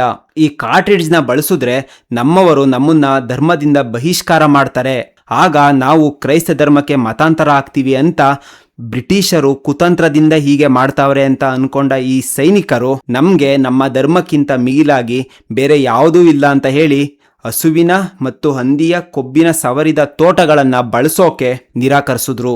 ಯಾರು? ಭಾರತೀಯ ಸೈನಿಕರು. ಓಕೆ, ಈ ರೀತಿ ಒಂದು ದಿಟ್ಟ ನಿರ್ಧಾರನ ಸೈನಿಕರು ತಗೊಂಡ್ರು ಸ್ನೇಹಿತರೆ. ಇದಕ್ಕೆ ಬ್ರಿಟಿಷರು ಸುಮ್ಮನಿರ್ತಾರಾ? ಸಾಧ್ಯನೇ ಇಲ್ಲ. ಯಾವ ಸೈನಿಕರು ಹಸುವಿನ ಮತ್ತು ಹಂದಿಯ ಕೊಬ್ಬನ್ನ ಸವರಿದ ತೋಟಗಳನ್ನ ಬಳಸೋಕೆ ನಿರಾಕರಿಸಿದ್ರು ಅವರ ಮೇಲೆ ಬ್ರಿಟಿಷರು ಕ್ರಮ ಕೈಗೊಳ್ಳೋಕೆ ಮುಂದಾಗ್ತಾರೆ. ಆಗ ಸೈನಿಕರ ತಾಳ್ಮೆಯ ಕಟ್ಟೆ ಹೊಡಿತು ಸ್ನೇಹಿತರೆ. ಬ್ರಿಟಿಷರ ವಿರುದ್ಧ ದಂಗೆ ಎದ್ರು. ನೋಡಿ, ಇಷ್ಟು ದಿನ ಬಿಲ್ಡ್ ಆಗಿದ್ದಂತಹ ಕೋಪಕ್ಕೆ ಇದೊಂದು ಸಣ್ಣ ಕಿಡಿಯಿಂದ, ಸಣ್ಣ ಸ್ಪಾರ್ಕಿಂದ ಫುಲ್ ರಿವೋಲ್ಟ್ ಆಗಿನೇ ಬದಲಾಗ್ಬಿಡ್ತು. ಇದು ತತ್ಕ್ಷಣದ ಕಾರಣ ಆಗಿತ್ತು. ಓಕೆ, ಇದು ನಿಮ್ಗೆ ಅರ್ಥ ಆಗಿದೆ ಅನ್ಕೊಂತೀನಿ. ಮುಂದೆ ನೋಡೋಣ. 1857ರ ದಂಗೆಗೆ ಕಾರಣಗಳು ಏನೇನು ಅಂತ ನೋಡಿದ್ವಿ. ಈಗ ಈ ದಂಗೆಯ ಪ್ರಮುಖ ಘಟನೆಗಳು ಮತ್ತು ಈ ದಂಗೆ ಆದಂತಹ ಕೇಂದ್ರಗಳನ್ನ ನೋಡ್ತಾ ಹೋಗೋಣ. ಬಂಗಾಳದ ಸೇನೆ ಎಲ್ಲ ಅತೃಪ್ತಿಗಳಿಂದ ಕೂಡಿದ್ದು ದಂಗೆ ಅಲ್ಲೇ ಆರಂಭಗೊಂಡಿತು. ಫೆಬ್ರವರಿ 26ರಂದು ಬಂಗಾಳದ ಬ್ಯಾರಕ್ಪುರದ 19ನೇ ದೇಶೀಯ ತುಕಡಿಯಲ್ಲಿ ಈ ಹಸು ಮತ್ತು ಹಂದಿಯ ಕೊಬ್ಬು ಸವರಿದ ಕಾರ್ಟ್ರಿಡ್ಜ್ನ ಬಳಸೋ ವಿಚಾರವಾಗಿ ಅಶಾಂತಿ ತಲೆದೋರಿತು. ನೋಡಿ, ಕೊಬ್ಬು ಸವರಿದ ತೋಟಗಳ ಬಳಕೆಯನ್ನ ವಿರೋಧ ಮಾಡಿ ಮಾರ್ಚ್ 29, 1857 ಇಂಪಾರ್ಟೆಂಟ್. ಮಾರ್ಚ್ 29, 1857ರಂದು ಬಂಗಾಳದ ಬ್ಯಾರಕ್ಪುರದ 34ನೇ ದೇಶೀಯ ರೆಜಿಮೆಂಟ್ನಲ್ಲಿ ಕಾರ್ಯನಿರ್ವಹಿಸ್ತಾ ಇದ್ದ ಭಾರತೀಯ ಸೈನಿಕ ಮಂಗಲ್ ಪಾಂಡೆ ಎಂಬ ಬ್ರಾಹ್ಮಣ ಸಿಪಾಯಿ ಕೊಬ್ಬು ಸವರಿದ ಕಾರ್ಟ್ರಿಡ್ಜ್ ಬಳಕೆಯನ್ನ ವಿರೋಧ ಮಾಡಿ ಬ್ರಿಟಿಷರ ವಿರುದ್ಧ ದಂಗೆ ಎದ್ದೇಳ್ತಾನೆ ಸ್ನೇಹಿತರೆ. ದಂಗೆ ಎದ್ದು ಲೆಫ್ಟಿನೆಂಟ್ ಬಾಗ್ ಮತ್ತು ನೀಲ್ ಪೀಟರ್ ಎಂಬ ಇಬ್ಬರು ಬ್ರಿಟಿಷ್ ಅಧಿಕಾರಿಗಳನ್ನ ಗುಂಡಿಟ್ಟು ಕೊಲ್ತಾನೆ. ಯಾರು? ಭಾರತದ ಸೈನಿಕ ದಿ ಗ್ರೇಟ್ ಮಂಗಲ್ ಪಾಂಡೆ. ಎಲ್ಲಿ? ಬಂಗಾಳದ ಬ್ಯಾರಕ್ಪುರದಲ್ಲಿ. ನೋಡಿ, ಈ ಮಂಗಲ್ ಪಾಂಡೆ ಇಬ್ಬರು ಬ್ರಿಟಿಷ್ ಅಧಿಕಾರಿಗಳನ್ನ ಕೊಂದ್ರೂ ಕೂಡ ಯಾವೊಬ್ಬ ಭಾರತೀಯ ಸೈನಿಕನು ಬ್ರಿಟಿಷ್ ಅಧಿಕಾರಿಗಳ ನೆರವಿಗೆ ಹೋಗ್ಲಿಲ್ಲ. ಯಾಕಂದ್ರೆ ಆ ಸೈನಿಕರಿಗೂ ಕೂಡ ಬ್ರಿಟಿಷರ ಮೇಲೆ ಅತೃಪ್ತಿ ಇತ್ತು, ಆಕ್ರೋಶ ಇತ್ತು. ಓಕೆ, ಈ ಇನ್ಸಿಡೆಂಟ್ ಆದ ತಕ್ಷಣ ಈ ದಂಗೆ ಬಹುಬೇಗ ಎಲ್ಲೆಡೆ ಸ್ಪ್ರೆಡ್ ಆಯ್ತು ಸ್ನೇಹಿತರೆ. ಮೀರತ್, ದೆಹಲಿ, ಕಾನ್ಪುರ, ಲಕ್ನೋ, ಝಾನ್ಸಿ, ಅಂಬಾಲಾ, ಡಮ್ಡಮ್, ಸಿಯಾಲ್ಕೋಟ್, ಬರೇಲಿ, ಗ್ವಾಲಿಯರ್, ಔದ್, ಬನಾರಸ್, ಅಲಹಾಬಾದ್, ಜಗದೀಶ್ಪುರ, ಹೀಗೆ ಇಷ್ಟೂ ಕಡೆ ಈ ದಂಗೆ ಬಹುಬೇಗನೆ ಸ್ಪ್ರೆಡ್ ಆಯಿತು. ಉತ್ತರ ಭಾರತ ಫುಲ್ಲು ಈ ದಂಗೆ ಬೆಂಕಿ ತರ ಹರಡ್ಕೊಳ್ತು. ಓಕೆ, ಮುಂದೆ ನೋಡೋಣ. ಈಗ ಉತ್ತರ ಪ್ರದೇಶದ ಮೀರತ್ನಲ್ಲಿ ಯಾವ ರೀತಿ ಈ 1857ರ ದಂಗೆ ಆಯಿತು ಅನ್ನೋದನ್ನು ನೋಡೋಣ ಸ್ನೇಹಿತರೆ. ಮೇ 9, 1857ರಂದು ಮೀರತ್ನ ಸೈನಿಕರಿಗೆ ಬ್ರಿಟಿಷರು 90 ಕಾರ್ಟ್ರಿಡ್ಜ್ಗಳನ್ನು ಬಳಸೋಕೆ ಕೊಡ್ತಾರೆ. ಆದರೆ ಅದನ್ನು ಬಳಸೋಕೆ ಭಾರತೀಯ ಸೈನಿಕರು ನಿರಾಕರಿಸ್ತಾರೆ. ಕಾರಣ ಯಾಕೆ ನಿಮಗೆ ಗೊತ್ತಿದೆ.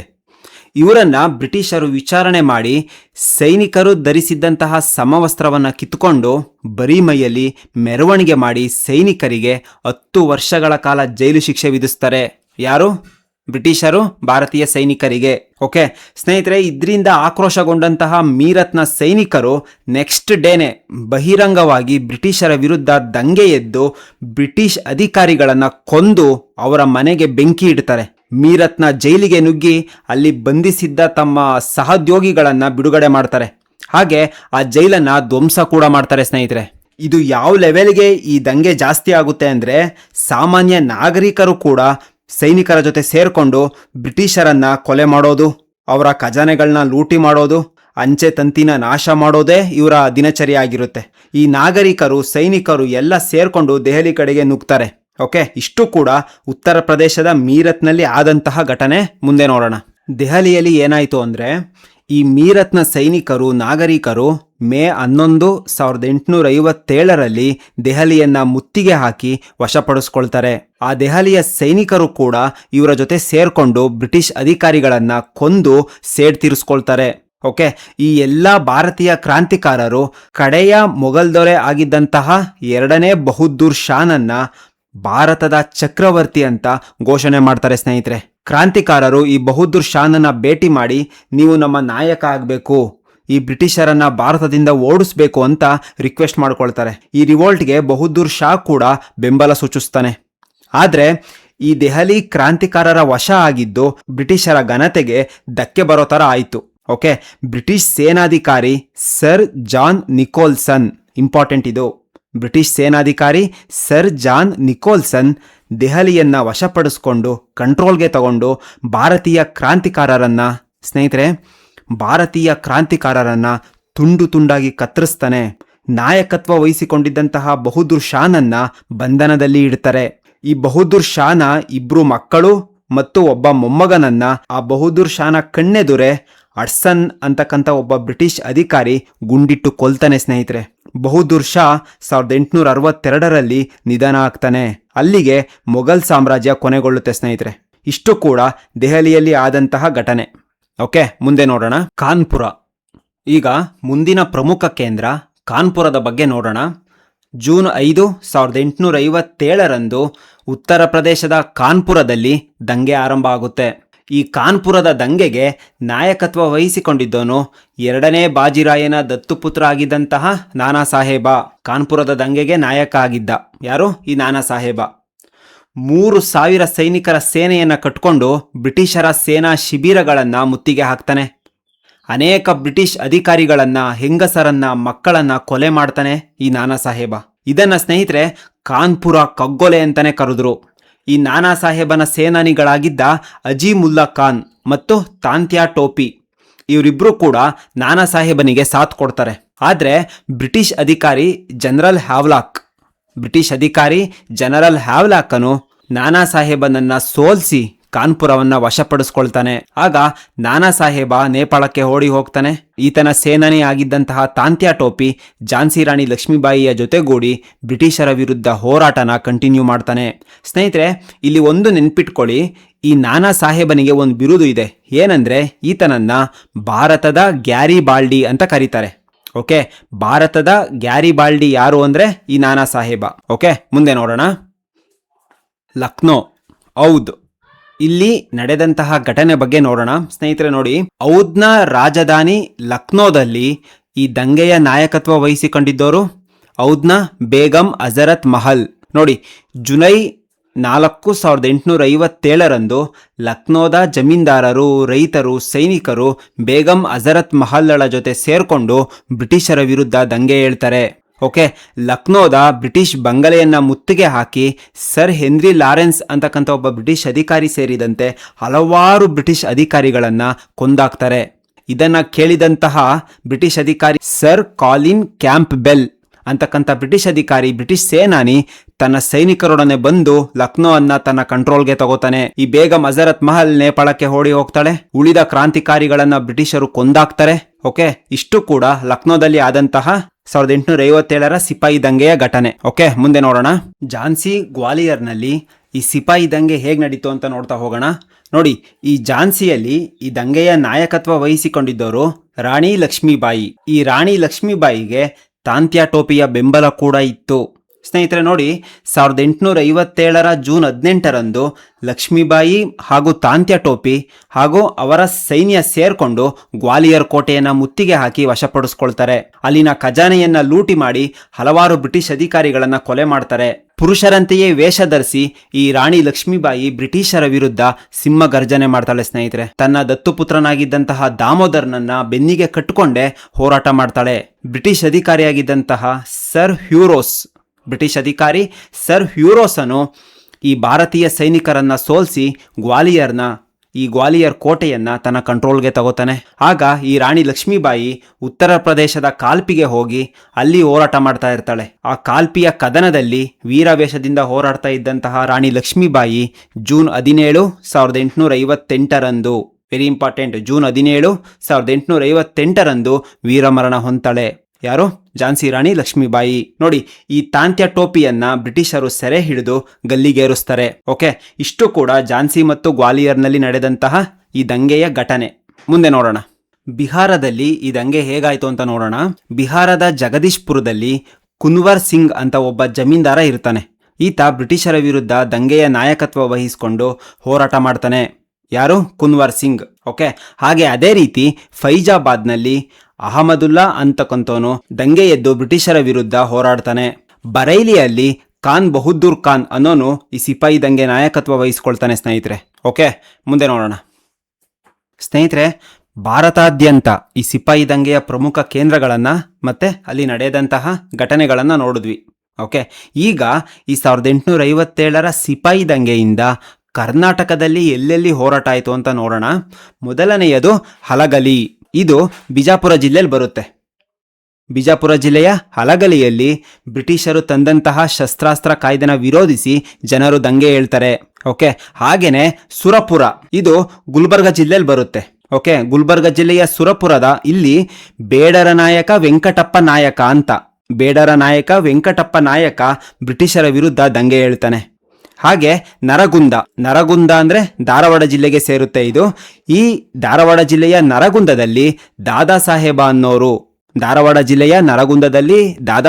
ಅನ್ನೋರು ಬ್ರಿಟಿಷರು ತಂದಿದ್ದಂತಹ ದತ್ತುಪುತ್ರರಿಗೆ ಹಕ್ಕಿಲ್ಲ ಎಂಬ ನೀತಿಯನ್ನ ವಿರೋಧ ಮಾಡಿ ದಂಗೆ ಹೇಳ್ತಾರೆ. ಆದ್ರೆ ಈತನನ್ನ ಬ್ರಿಟಿಷರು ನೇಣ್ಗಂಬಕ್ಕೇರಿಸ್ತಾರೆ ಸ್ನೇಹಿತರೆ. Okay, next Mundargi. ಇದು ಧಾರವಾಡ ಜಿಲ್ಲೆಯಲ್ಲಿ ಬರುತ್ತೆ. ಓಕೆ, ಧಾರವಾಡ ಜಿಲ್ಲೆಯ ಮುಂಡರಗಿಯಲ್ಲಿ ತಹಶೀಲ್ದಾರ್ ಆಗಿದ್ದಂತಹ ಭೀಮರಾವ್ ಬ್ರಿಟಿಷರ ನೀತಿಗಳನ್ನ ಖಂಡಿಸಿ ದಂಗೆ ಹೇಳ್ತಾರೆ. ಯಾರು? ಭೀಮರಾವ್. ಓಕೆ, ಇಷ್ಟು ಕೂಡ ಹಲಗಲಿ, ಸುರಪುರ, ನರಗುಂದ, ಮುಂಡರಗಿ ಇಷ್ಟು ಕೂಡ ಕರ್ನಾಟಕದಲ್ಲಿ ಆದಂತಹ ದಂಗೆಯ ಕೇಂದ್ರಗಳು. ಓಕೆ, ಮುಂದೆ ನೋಡೋಣ. ಈಗ ನಾವು ಇಲ್ಲಿವರೆಗೂ ನೋಡಿದಂತಹ ಎಲ್ಲ ಪ್ರಮುಖ ಕೇಂದ್ರಗಳು ಮತ್ತು ಅದರ ನಾಯಕರು ಹಾಗೆ ಆ ದಂಗೆಯನ್ನ ಶಮನಗೊಳಿಸಿದ ಬ್ರಿಟಿಷ್ ನಾಯಕರನ್ನ ಒಂದ್ಸಲ ರಿವೈಸ್ ಮಾಡ್ಕೊಳ್ಳೋಣ. ಓಕೆ, ಜಸ್ಟ್ ಎಕ್ಸಾಮ್ ಪರ್ಪಸ್ಸಿಗಷ್ಟೇ. ನೋಡಿ, ದಂಗೆಯ ಕೇಂದ್ರ. ಓಕೆ, ದಂಗೆಯ ಕೇಂದ್ರ ದೆಹಲಿ. ಓಕೆ, ದೆಹಲಿಯಲ್ಲಿ ಆ ದಂಗೆಯ ನಾಯಕತ್ವ ವಹಿಸಿದ್ದವನು 2ನೇ ಬಹದ್ದೂರ್ ಶಾ. ಓಕೆ, ಈ ದೆಹಲಿಯ ದಂಗೆಯನ್ನ ಶಮನಗೊಳಿಸಿದ ಬ್ರಿಟಿಷ್ ಅಧಿಕಾರಿ ಜಾನ್ ನಿಕೋಲ್ಸನ್. ಓಕೆ, ಅದೇ ರೀತಿ ನೋಡ್ತಾ ಹೋಗೋಣ. ಲಕ್ನೋ ಬೇಗಂ ಹಜರತ್ ಮಹಲ್, ಬ್ರಿಟಿಷ್ ಅಧಿಕಾರಿ Henry Lawrence. Okay, Kanpur Nana Saheb, sir Colin Campbell. Okay, Jhansi ಮತ್ತು ಗ್ವಾಲಿಯರ್, ಲಕ್ಷ್ಮೀಬಾಯಿ ಮತ್ತು Tantya Tope, general Hugh Rose. Okay, Bareilly Khan Bahadur Khan, sir Colin Campbell. Okay, next Allahabad ಮತ್ತು ಬನಾರಸ್, ಮೌಲ್ವಿ ಲಿಯಾಕತ್ ಆಲಿ, ಬ್ರಿಟಿಷ್ ಅಧಿಕಾರಿ ಕೊಲೋನೆಲ್ ಒನ್ಸೆಲ್. Next Bihar, Kunwar Singh, William Taylor. Okay, ಇದು ಜಸ್ಟ್ ರಿವೈಸ್ ಮಾಡಿದ್ದೀನಿ ಅಷ್ಟೇ ಎಕ್ಸಾಮ್ ಪರ್ಪಸ್ಸಿಗೆ. ಮುಂದೆ ನೋಡೋಣ. ಸರಿ, ಈಗ ಇಷ್ಟು ದೊಡ್ಡ ರಿವೋಲ್ಟ್ ಆದ್ರೂ ಕೂಡ ನಿಮಗೆಲ್ಲ ಒಂದು ಕ್ವಶನ್ ಬಂದಿರುತ್ತೆ, ಯಾಕೆ ಇದು ಸಕ್ಸಸ್ ಆಗಲಿಲ್ಲ? ಹೌದಲ್ವಾ? ಈಗ ಅದನ್ನ ನೋಡೋಣ. ದಂಗೆಯ ವಿಫಲತೆಗೆ ಕಾರಣಗಳು, causes for the failure of revolt. Okay, ಮೊದಲನೆಯ ಕಾರಣ ಸೀಮಿತ ವ್ಯಾಪ್ತಿ. ಸ್ನೇಹಿತರೆ ನೋಡಿ, ಈ 1857 ಸಿಪಾಯಿ ದಂಗೆ ರಾಷ್ಟ್ರ ವ್ಯಾಪ್ತಿ ಆಗಿರಲಿಲ್ಲ. ಇದು ಕೇವಲ ದೆಹಲಿ, ಕಾನ್ಪುರ, ಮೀರತ್, ಝಾನ್ಸಿ, ಲಕ್ನೋ, ಬಂಗಾಳ ಹೀಗೆ ಕೆಲವು ಪ್ರದೇಶಗಳಿಗೆ ಮಾತ್ರ ಸೀಮಿತ ಆಗಿತ್ತು. ಇದಲ್ದಲೆ ಈ ಕಾಶ್ಮೀರ್, ನೇಪಾಳ, ಪಂಜಾಬ್, ಗುಜರಾತ್ ಹಾಗೆ ದಕ್ಷಿಣ ಭಾರತದ ರಾಜ್ಯಗಳು ಈ ದಂಗೆಯಿಂದ ದೂರ ಉಳಿದಿದ್ವು. ಆದ್ರಿಂದ ಸೀಮಿತ ವ್ಯಾಪ್ತಿಗೆ ಮಾತ್ರ ಈ ದಂಗೆ ಆಯಿತು. ಓಕೆ, ಒಂದು ಪಕ್ಷ ಈ ದಂಗೆ ಏನಾದರೂ ರಾಷ್ಟ್ರ ವ್ಯಾಪ್ತಿ ಆಗಿದ್ದಿದ್ರೆ ಮೋಸ್ಟ್ಲಿ ಬ್ರಿಟಿಷ್ ಆಳ್ವಿಕೆ ಅವತ್ತೇ ಮುಗ್ದೋಗಿರೋದೇನೋ. ಹೌದಲ್ವಾ? ಎರಡನೆಯ ಕಾರಣ ರಾಜರ ಬೆಂಬಲ ಸಿಗ್ಲಿಲ್ಲ. ನೋಡಿ, ದೇಶೀಯ ರಾಜರುಗಳಾದ ಈ ಹೈದರಾಬಾದಿನ ನಿಜಾಮ, ನೇಪಾಳದ ಬಹದ್ದೂರು, ಕಾಶ್ಮೀರದ ರಾಜ್ ಗುಲಾಬ್ ಸಿಂಗು, ಆಫ್ಘಾನಿಸ್ತಾನದ ದೊರೆಯಾಗಿದ್ದಂತಹ ದೋಸ್ತ್ ಮಹಮ್ಮದ್, ಹಾಗೆ ಜೋಧ್ಪುರದ ರಾಜ, ಗ್ವಾಲಿಯರ್ ರಾಜ, ಬರೋಡಾದ ಗಾಯಕ್ವಾಡ, ಸಿಕ್ಕರು, ಗೂರ್ಖಗಳು ಇವರೆಲ್ಲ ಯಾರೂ ಕೂಡ ಈ ದಂಗೆಗೆ ಭಾರತೀಯರಿಗೆ ಸಪೋರ್ಟ್ ಮಾಡಲಿಲ್ಲ. ಬದಲಾಗಿ ಎಲ್ಲರೂ ಕೂಡ ಬ್ರಿಟಿಷರಿಗೆ ಬೆಂಬಲ ಸೂಚಿಸಿದ್ರು. ಇವರೆಲ್ಲ ಬೆಂಬಲ ಕೊಟ್ಟಿದ್ರೆ ಖಂಡಿತ ಈ ದಂಗೆ ಯಶಸ್ವಿ ಆಗ್ತಿತ್ತು ಸ್ನೇಹಿತರೆ. ಮೂರನೆಯ ಕಾರಣ ನಾನಾ ಸಾಹೇಬನ ಯೋಜನೆ ವಿಫಲ. ನೋಡಿ, ಏನಿದು ಈ ನಾನಾ ಸಾಹೇಬನ ಯೋಜನೆ ಅಂದರೆ ಗಮನ ಇಟ್ಕೇಳಿ. ಜೂನ್ 23, 1857 ಓಕೆ, ಈ ದಿನ ಪ್ಲಾಸಿ ಕದನದ ಶತಮಾನೋತ್ಸವ ದಿನ ಆಗಿತ್ತು. ಹೌದಲ್ವಾ? ಅದರಿಂದ ಈ ದಿನಾಂಕದಂದೇ ಅಂದರೆ ಜೂನ್ 23, 1857 ಎಲ್ಲ ಭಾರತೀಯರು ಒಟ್ಟಿಗೆ ದಂಗೆ ಏಳಬೇಕು ಅಂತ ಈ ನಾನಾ ಸಾಹೇಬ ಮೊದಲೇ ಎಲ್ಲ ಭಾರತೀಯರ ರಾಜರಿಗೆ ಹೇಳಿದ್ದ. ಓಕೆ, ಆದರೆ ನಿಗದಿ ಮಾಡಿದಂಥ ದಿನಾಂಕದ ಮುಂಚೆನೆ ಅಂದರೆ ಜೂನ್ 23, 1857 ಮುಂಚೆನೆ ಅಂದರೆ ಮೇ 10 ಈ ದಂಗೆ ಆರಂಭ ಆಗಿದ್ರಿಂದ ಈ ನಾನಾ ಸಾಹೇಬನ ಯೋಜನೆ ವಿಫಲ ಆಯಿತು. ಸ್ನೇಹಿತರೆ, ಎಲ್ಲರೂ ಒಟ್ಟಿಗೆ ಅಂದುಕೊಂಡಿದ್ದ ದಿನಾಂಕಕ್ಕೆ ದಂಗೆ ಎದ್ದಿದ್ರೆ ಇದು ಯಶಸ್ವಿ ಆಗ್ತಾ ಇತ್ತೇನೋ. ಹೌದಲ್ವಾ? ನಾಲ್ಕನೆಯ ಕಾರಣ ದಂಗೆಕೋರರಲ್ಲಿ ಐಕ್ಯತೆಯ ಕೊರತೆ. ನೋಡಿ, ಈ ದಂಗೆಕೋರರಲ್ಲಿ ಯೂನಿಟಿ ಇರಲಿಲ್ಲ. ನಾವು ಯಾಕೆ ಹೋರಾಟ ಮಾಡ್ತಾ ಇದ್ದೀವಿ ಅನ್ನೋ ಸ್ಪಷ್ಟತೆ ಇರಲಿಲ್ಲ. ಯಾಕೆ ಅಂತ ಹೇಳ್ತೀನಿ ಕೇಳಿ. ಈ ಹಿಂದೂಗಳು ನಾನಾ ಸಾಹೇಬನನ್ನ ಅಧಿಕಾರಕ್ಕೆ ತರೋದಕ್ಕೆ ಹೋರಾಡಿದ್ರು. ಅದೇ ರೀತಿ ಈ ಮುಸ್ಲಿಮ್ರು ಬಹದ್ದೂರ್ ಶಾನನ್ನ ಅಧಿಕಾರಕ್ಕೆ ತರೋದಕ್ಕೆ ಹೋರಾಟ ಮಾಡ್ತಾರೆ. ಈ ಸೈನಿಕರು ಕೊಬ್ಬು ಸವರಿದ ಕಾಟೇಜ್ಗಳನ್ನ ನಿಷೇಧಿಸಬೇಕು ಅಂತ ಹೋರಾಟ ಮಾಡ್ತಾರೆ. ಈ ಝಾನ್ಸಿ ರಾಣಿ ಲಕ್ಷ್ಮೀಬಾಯಿ ಝಾನ್ಸಿಯಲ್ಲಿ ಅಧಿಕಾರಕ್ಕೆ ಬರೋದಕ್ಕೆ ಹೋರಾಡ್ತಾಳೆ. ಹೀಗೆ ಒಬ್ಬೊಬ್ರಿಗೆ ಒಂದೊಂದು ಗುರಿ ಇತ್ತು. ಇದರಿಂದ ಈ 1857 ಸಿಪಾಯಿ ದಂಗೆ ವಿಫಲ ಆಯಿತು. ನೋಡಿ, ಈ ಬ್ರಿಟಿಷರಿಗೆ ಒಂದೇ ಗುರಿ ಇತ್ತು, ಅದು ಏನಂದ್ರೆ ಭಾರತದಲ್ಲಿ ನಮ್ಮ ಆಳ್ವಿಕೆಯನ್ನ ಭದ್ರಪಡಿಸ್ಕೊಳ್ಬೇಕು ಅಂತ. ಇದು ಒಂದೇ ಗುರಿ ಅವರಿಗೆ. ಇದರಲ್ಲಿ ಅವರು ಸಕ್ಸಸ್ ಕೂಡ ಆದ್ರು. ಓಕೆ, 5ನೆಯ ಕಾರಣ ಶ್ರೀ ಸಾಮಾನ್ಯರ ಬೆಂಬಲದ ಕೊರತೆ. ನೋಡಿ, ಶಿಕ್ಷಣ ಪಡೆದಿದ್ದಂತಹ ವಿದ್ಯಾವಂತ ವರ್ಗ, ಸಾಮಾನ್ಯ ಜನತೆ ಹಾಗೆ ಹಲವಾರು ರೈತರುಗಳು ಈ ದಂಗೆಯಲ್ಲಿ ಪಾರ್ಟಿಸಿಪೇಟ್ ಮಾಡಲಿಲ್ಲ. ಇವರ ಬೆಂಬಲ ದಂಗೆಕೋರರಿಗೆ ಸಿಗ್ಲಿಲ್ಲ. ಈ ದಂಗೆ ಕೇವಲ ನಗರಗಳಿಗೆ ಸೀಮಿತ ಆಗಿತ್ತೆ ಹೊರತು ಹಳ್ಳಿಗಳಿಗೆ ಈ ದಂಗೆ ಮುಟ್ಲೇ ಇಲ್ಲ. ವೆರಿ ಇಂಪಾರ್ಟೆಂಟ್ ಏನಂದ್ರೆ, ಈ ದಂಗೆಯಲ್ಲಿ ಭಾಗಿಯಾದಂತಹ ಭಾರತೀಯರ ಸಂಖ್ಯೆ ಕೇವಲ 10% ಮಾತ್ರ. ಓಕೆ, 6ನೆಯ ಕಾರಣ ಶಸ್ತ್ರಾಸ್ತ್ರಗಳ ಕೊರತೆ. ನೋಡಿ, ನಮ್ಮ ದಂಗೆಕೋರರಲ್ಲಿ ಆಧುನಿಕ ಶಸ್ತ್ರಾಸ್ತ್ರಗಳು ಇರಲಿಲ್ಲ. ಕೇವಲ ಬಿಲ್ಲು, ಕತ್ತಿ, ಗುರಾಣಿ ಇಂತಹ ಶಸ್ತ್ರಾಸ್ತ್ರಗಳಿಂದ ಹೋರಾಟ ಮಾಡಿದ್ರು. ಹಾಗೇನೆ ನಮ್ಮ ಹತ್ರ ಶಿಸ್ತಿನ ಸೈನ್ಯ ಆಗ್ಲಿ ಇರಲಿಲ್ಲ. ಆದ್ರೆ ಬ್ರಿಟಿಷರು ಮಾತ್ರ ಹೊರಗಡೆಯಿಂದ ಅತ್ಯಾಧುನಿಕ ಶಸ್ತ್ರಾಸ್ತ್ರಗಳನ್ನ ಹಾಗೆ ವೆಲ್ ಟ್ರೈನ್ಡ್ ಸೈನಿಕರನ್ನ ತರಿಸ್ಕೊಳ್ತಿದ್ರು. ಇವ್ರ ಮುಂದೆ ನಮ್ಮ ದಂಗೆಕೋರರು ಕಾಂಪೀಟ್ ಮಾಡೋಕೆ ಆಗ್ಲಿಲ್ಲ. ಆದ್ರಿಂದ ಈ ದಂಗೆ ಯಶಸ್ಸನ್ನ ಕಾಣಲಿಲ್ಲ. ಓಕೆ, 7ನೆಯ ಕಾರಣ ನಾಯಕತ್ವದ ಅಭಾವ. ಸ್ನೇಹಿತರೆ ನೋಡಿ, ಈ ನಾನಾ ಸಾಹೇಬ, ತಾಂತ್ಯಾ ಟೋಪಿ, ಲಕ್ಷ್ಮೀಬಾಯಿ ಇಂತಹ ಕೆಲವೇ ನಾಯಕರ ಮಾರ್ಗದರ್ಶನ ದಂಗೆಕೋರರಿಗಿತ್ತು. ಇವರೆಲ್ಲ ದೇಶಭಕ್ತರು ನಿಜ, ಒಪ್ಕೊಳ್ಳೋಣ. ಆದ್ರೆ ಇವ್ರ್ಯಾರು ದಕ್ಷ ಸೇನಾನಿಗಳಲ್ಲ. ಇವರಲ್ಲಿ ಅನುಭವದ ಕೊರತೆ ಇತ್ತು, ಶಿಸ್ತಿನ ಕೊರತೆ ಇತ್ತು. ಇದರಿಂದ ಭಾರತದ ಸೈನಿಕರಿಗೆ ಮುಂದಾಳತ್ವದ ಕೊರತೆ ಇತ್ತು. ಯಾರು ಲೀಡ್ ಮಾಡೋರು ಇರ್ಲಿಲ್ಲ. ಈ ದಂಗೆಯಲ್ಲಿ ಲೀಡರ್ಶಿಪ್ನ ಅಭಾವ ಎದ್ದು ಕಾಣ್ತಾ ಇತ್ತು ಸ್ನೇಹಿತರೆ. ಅದೇ ನೀವು ಬ್ರಿಟಿಷರ ಕಡೆ ನೋಡಿ, ಕ್ಯಾಂಪೆಲ್ ಇದ್ದ, ಹ್ಯಾವ್ಲಾಕ್ ಇದ್ದ, ಸರ್ ಜಾನ್ ಲಾರೆನ್ಸ್ ಇದ್ದ, ನಿಕೋಲ್ಸನ್, ಎಡ್ವರ್ಡ್ ಇಂತಹ ಒಂದು ದಕ್ಷ ಸೇನಾ ನಾಯಕರುಗಳಿದ್ರು. ಇವರೆಲ್ಲ ಶಿಸ್ತಲ್ಲಿ, ದಕ್ಷತೆಯಲ್ಲಿ ದಂಗೆಕೋರರಿಗಿಂತ ಮುಂದೆ ಇದ್ರು. ಈ ರೀತಿ ನಮ್ಮ ದಂಗೆಕೋರರಿಗೆ ನಾಯಕತ್ವದ ಅಭಾವ ಆಗಿದ್ದರಿಂದ ಈ ದಂಗೆ ಯಶಸ್ಸನ್ನ ಗಳಿಸೋಕೆ ಸಾಧ್ಯ ಆಗ್ಲಿಲ್ಲ. ಓಕೆ, 8ನೆಯ ಕಾರಣ ಲಾರ್ಡ್ ಕ್ಯಾನಿಂಗ್ನ ನೀತಿ. ಸ್ನೇಹಿತರೆ ನೋಡಿ, ಒಂದನ್ನ ಇಲ್ಲಿ ನಿಮ್ಗೆ ಕ್ಲಿಯರ್ ಮಾಡ್ತೀನಿ. ಈ 1857 ಸಿಪಾಯಿ ದಂಗೆ ನಡೆಯೋ ಟೈಮಲ್ಲಿ ಭಾರತದ ಗವರ್ನರ್ ಜನರಲ್ ಆಗಿ ಲಾರ್ಡ್ ಕ್ಯಾನಿಂಗ್ ಕಾರ್ಯನಿರ್ವಹಿಸ್ತಾ ಇರ್ತಾನೆ. ನೆನ್ಪಿಟ್ಕೊಳ್ಳಿ ಇದನ್ನ, ಲಾರ್ಡ್ ಕ್ಯಾನಿಂಗ್. ಈಗ ನೋಡಿ, ಈ ಲಾರ್ಡ್ ಕ್ಯಾನಿಂಗ್ ಎಂತಹ ವ್ಯಕ್ತಿ ಅಂದ್ರೆ ಅತ್ಯಂತ ಸಮಚಿತ್ತವಾದಂತಹ ವ್ಯಕ್ತಿ, ಶಾಂತ ಸ್ವಭಾವ, ತಾಳ್ಮೆ ಇತ್ತು. ಓಕೆ, ಈ ಇಂಗ್ಲಿಷ್ ಅಧಿಕಾರಿಗಳಿಗೆ ಈ ದಂಗೆಯನ್ನ ಶಮನಗೊಳಿಸೋಕೆ, ಕಂಟ್ರೋಲ್ ಮಾಡೋಕೆ ಸಲಹೆ ಕೊಟ್ಟಿದ್ದೇ ಈ ಲಾರ್ಡ್ ಕ್ಯಾನಿಂಗ್. ಈ ದಂಗೆಯ ಸಮಯದಲ್ಲಿ ಲಾರ್ಡ್ ಕ್ಯಾನಿಂಗ್ನ ನೀತಿ ಸಹಾಯಕ್ಕೆ ಬಂತು. ಓಕೆ, ಇಷ್ಟು ಕೂಡ ಈ ದಂಗೆಯ ವಿಫಲತೆಗೆ ಕಾರಣಗಳು ಸ್ನೇಹಿತರೆ. ಡೀಟೇಲ್ಡ್ ಆಗಿ ಎಕ್ಸ್ಪ್ಲೇನ್ ಮಾಡಿದ್ದೀನಿ, ಮುಂದೆ ನೋಡೋಣ. ಈಗ ನಾವು 1857 ದಂಗೆ ಆದ್ಮೇಲೆ ಏನೇನ್ ಚೇಂಜಸ್ ಆಯ್ತು ಅನ್ನೋದನ್ನ ನೋಡೋಣ. ಈ ರಿವೋಲ್ಟು ಫೇಲ್ ಆದ್ರೂ ಕೂಡ ಅದರ ಪರಿಣಾಮ ತುಂಬಾ ದೊಡ್ಡದಾಗಿತ್ತು. ನೋಡೋಣ ಈ ದಂಗೆಯ ಪರಿಣಾಮಗಳು. ಮೊದಲನೆಯದು ಕಂಪನಿಯ ಆಳ್ವಿಕೆಯ ಅಂತ್ಯ, ಎಂಡ್ ಆಫ್ ಕಂಪನಿ ರೂಲ್, ಅಧಿಕಾರ ವರ್ಗಾವಣೆ. ನೋಡಿ, ಅರ್ಥ ಆಗೋ ರೀತಿ ಹೇಳ್ತೀನಿ. ಈ 1857 ದಂಗೆಯಿಂದಾಗಿ ಭಾರತದಲ್ಲಿ ಬ್ರಿಟಿಷ್ ಈಸ್ಟ್ ಇಂಡಿಯಾ ಕಂಪನಿಯ ಆಳ್ವಿಕೆ ಅಂತ್ಯ ಆಯಿತು. ಇದು ನೇರವಾಗಿ ಬ್ರಿಟನ್ ಪಾರ್ಲಿಮೆಂಟ್ನ ಅಧೀನಕ್ಕೆ ಒಳಪಟ್ಟಿತು. ಯಾವುದು? British East India company. Okay, ಹಾಗೆ ವಿಕ್ಟೋರಿಯಾ ರಾಣಿಯ ಘೋಷಣೆ ಅಂದ್ರೆ ಆಗಿನ ಇಂಗ್ಲೆಂಡ್ ರಾಣಿ ವಿಕ್ಟೋರಿಯಾಳ ಹೆಸರಲ್ಲಿ ಒಂದು ಘೋಷಣೆ ಹೊರಡಿಸ್ತಾಳೆ. ಅದೇ 1858 ಭಾರತ ಸರ್ಕಾರ ಕಾಯ್ದೆ ಆಗುತ್ತೆ. ಸ್ನೇಹಿತರೆ, ಇವೆರಡನ್ನೂ ಕೂಡ ಈ ಒಂದು 1858 ಭಾರತ ಸರ್ಕಾರ ಕಾಯ್ದೆಯ ವಿಡಿಯೋದಲ್ಲಿ ಡೀಟೇಲ್ ಆಗಿ ಎಕ್ಸ್ಪ್ಲೇನ್ ಮಾಡಿದ್ದೀನಿ. ಹೋಗಿ ವಿಡಿಯೋ ನೋಡಿ, ನಿಮ್ಗೆ ಇದರ ಬಗ್ಗೆ ಗೊತ್ತಾಗುತ್ತೆ. ಓಕೆ, ಡಿಸ್ಕ್ರಿಪ್ಷನ್ ಬಾಕ್ಸ್ ಅಲ್ಲಿ ಈ ವಿಡಿಯೋದ ಲಿಂಕ್ ಹಾಕಿರ್ತೀನಿ. 3ನೇ ಪರಿಣಾಮ ಸೈನ್ಯದ ಪುನರ್ ಸಂಘಟನೆ. ನೋಡಿ, ಈ ದಂಗೆಯ ನಂತರ ಬ್ರಿಟಿಷರು ತಮ್ಮ ಸೈನ್ಯವನ್ನ ಪುನಃ ಸಂಘಟನೆ ಮಾಡಿದ್ರು ಸ್ನೇಹಿತರೆ. 45,000 ಇದ್ದಂತಹ ಸೈನಿಕರನ್ನ 65,000ಕ್ಕೆ ಹೆಚ್ಚಿಗೆ ಮಾಡಿದ್ರು. ಉನ್ನತ ಸೈನಿಕ ಹುದ್ದೆಗಳನ್ನ ಬ್ರಿಟಿಷ್ ಸೈನಿಕರಿಗೆ ನೀಡಿದ್ರು. ಹೆಚ್ಚಾಗಿ ನಿಷ್ಠೆ, ಪ್ರಾಮಾಣಿಕತೆ ತೋರಿಸೋ ಸಿಕ್ಕರು, ರಜಪೂತರು ಹಾಗೆ ಗೂರ್ಖಗಳನ್ನ ತಮ್ಮ ಸೈನ್ಯಕ್ಕೆ ಸೇರಿಸ್ಕೊಂಡ್ರು. ಸೈನಿಕರನ್ನ ಜನರ ಸಂಪರ್ಕದಿಂದ ದೂರ ಇಟ್ರು. ಈ ದಂಗೆಯಿಂದ ಬ್ರಿಟಿಷರಿಗೆ ಭಾರತೀಯ ಸೈನಿಕರ ಬಗ್ಗೆ ಭಯ ಹಾಗೆ ಅಪನಂಬಿಕೆ ಹೆಚ್ಚಾಯ್ತು ಸ್ನೇಹಿತರೆ. ಓಕೆ, 4ನೇ ಪರಿಣಾಮ ರಾಷ್ಟ್ರೀಯತೆ ಉಗಮ.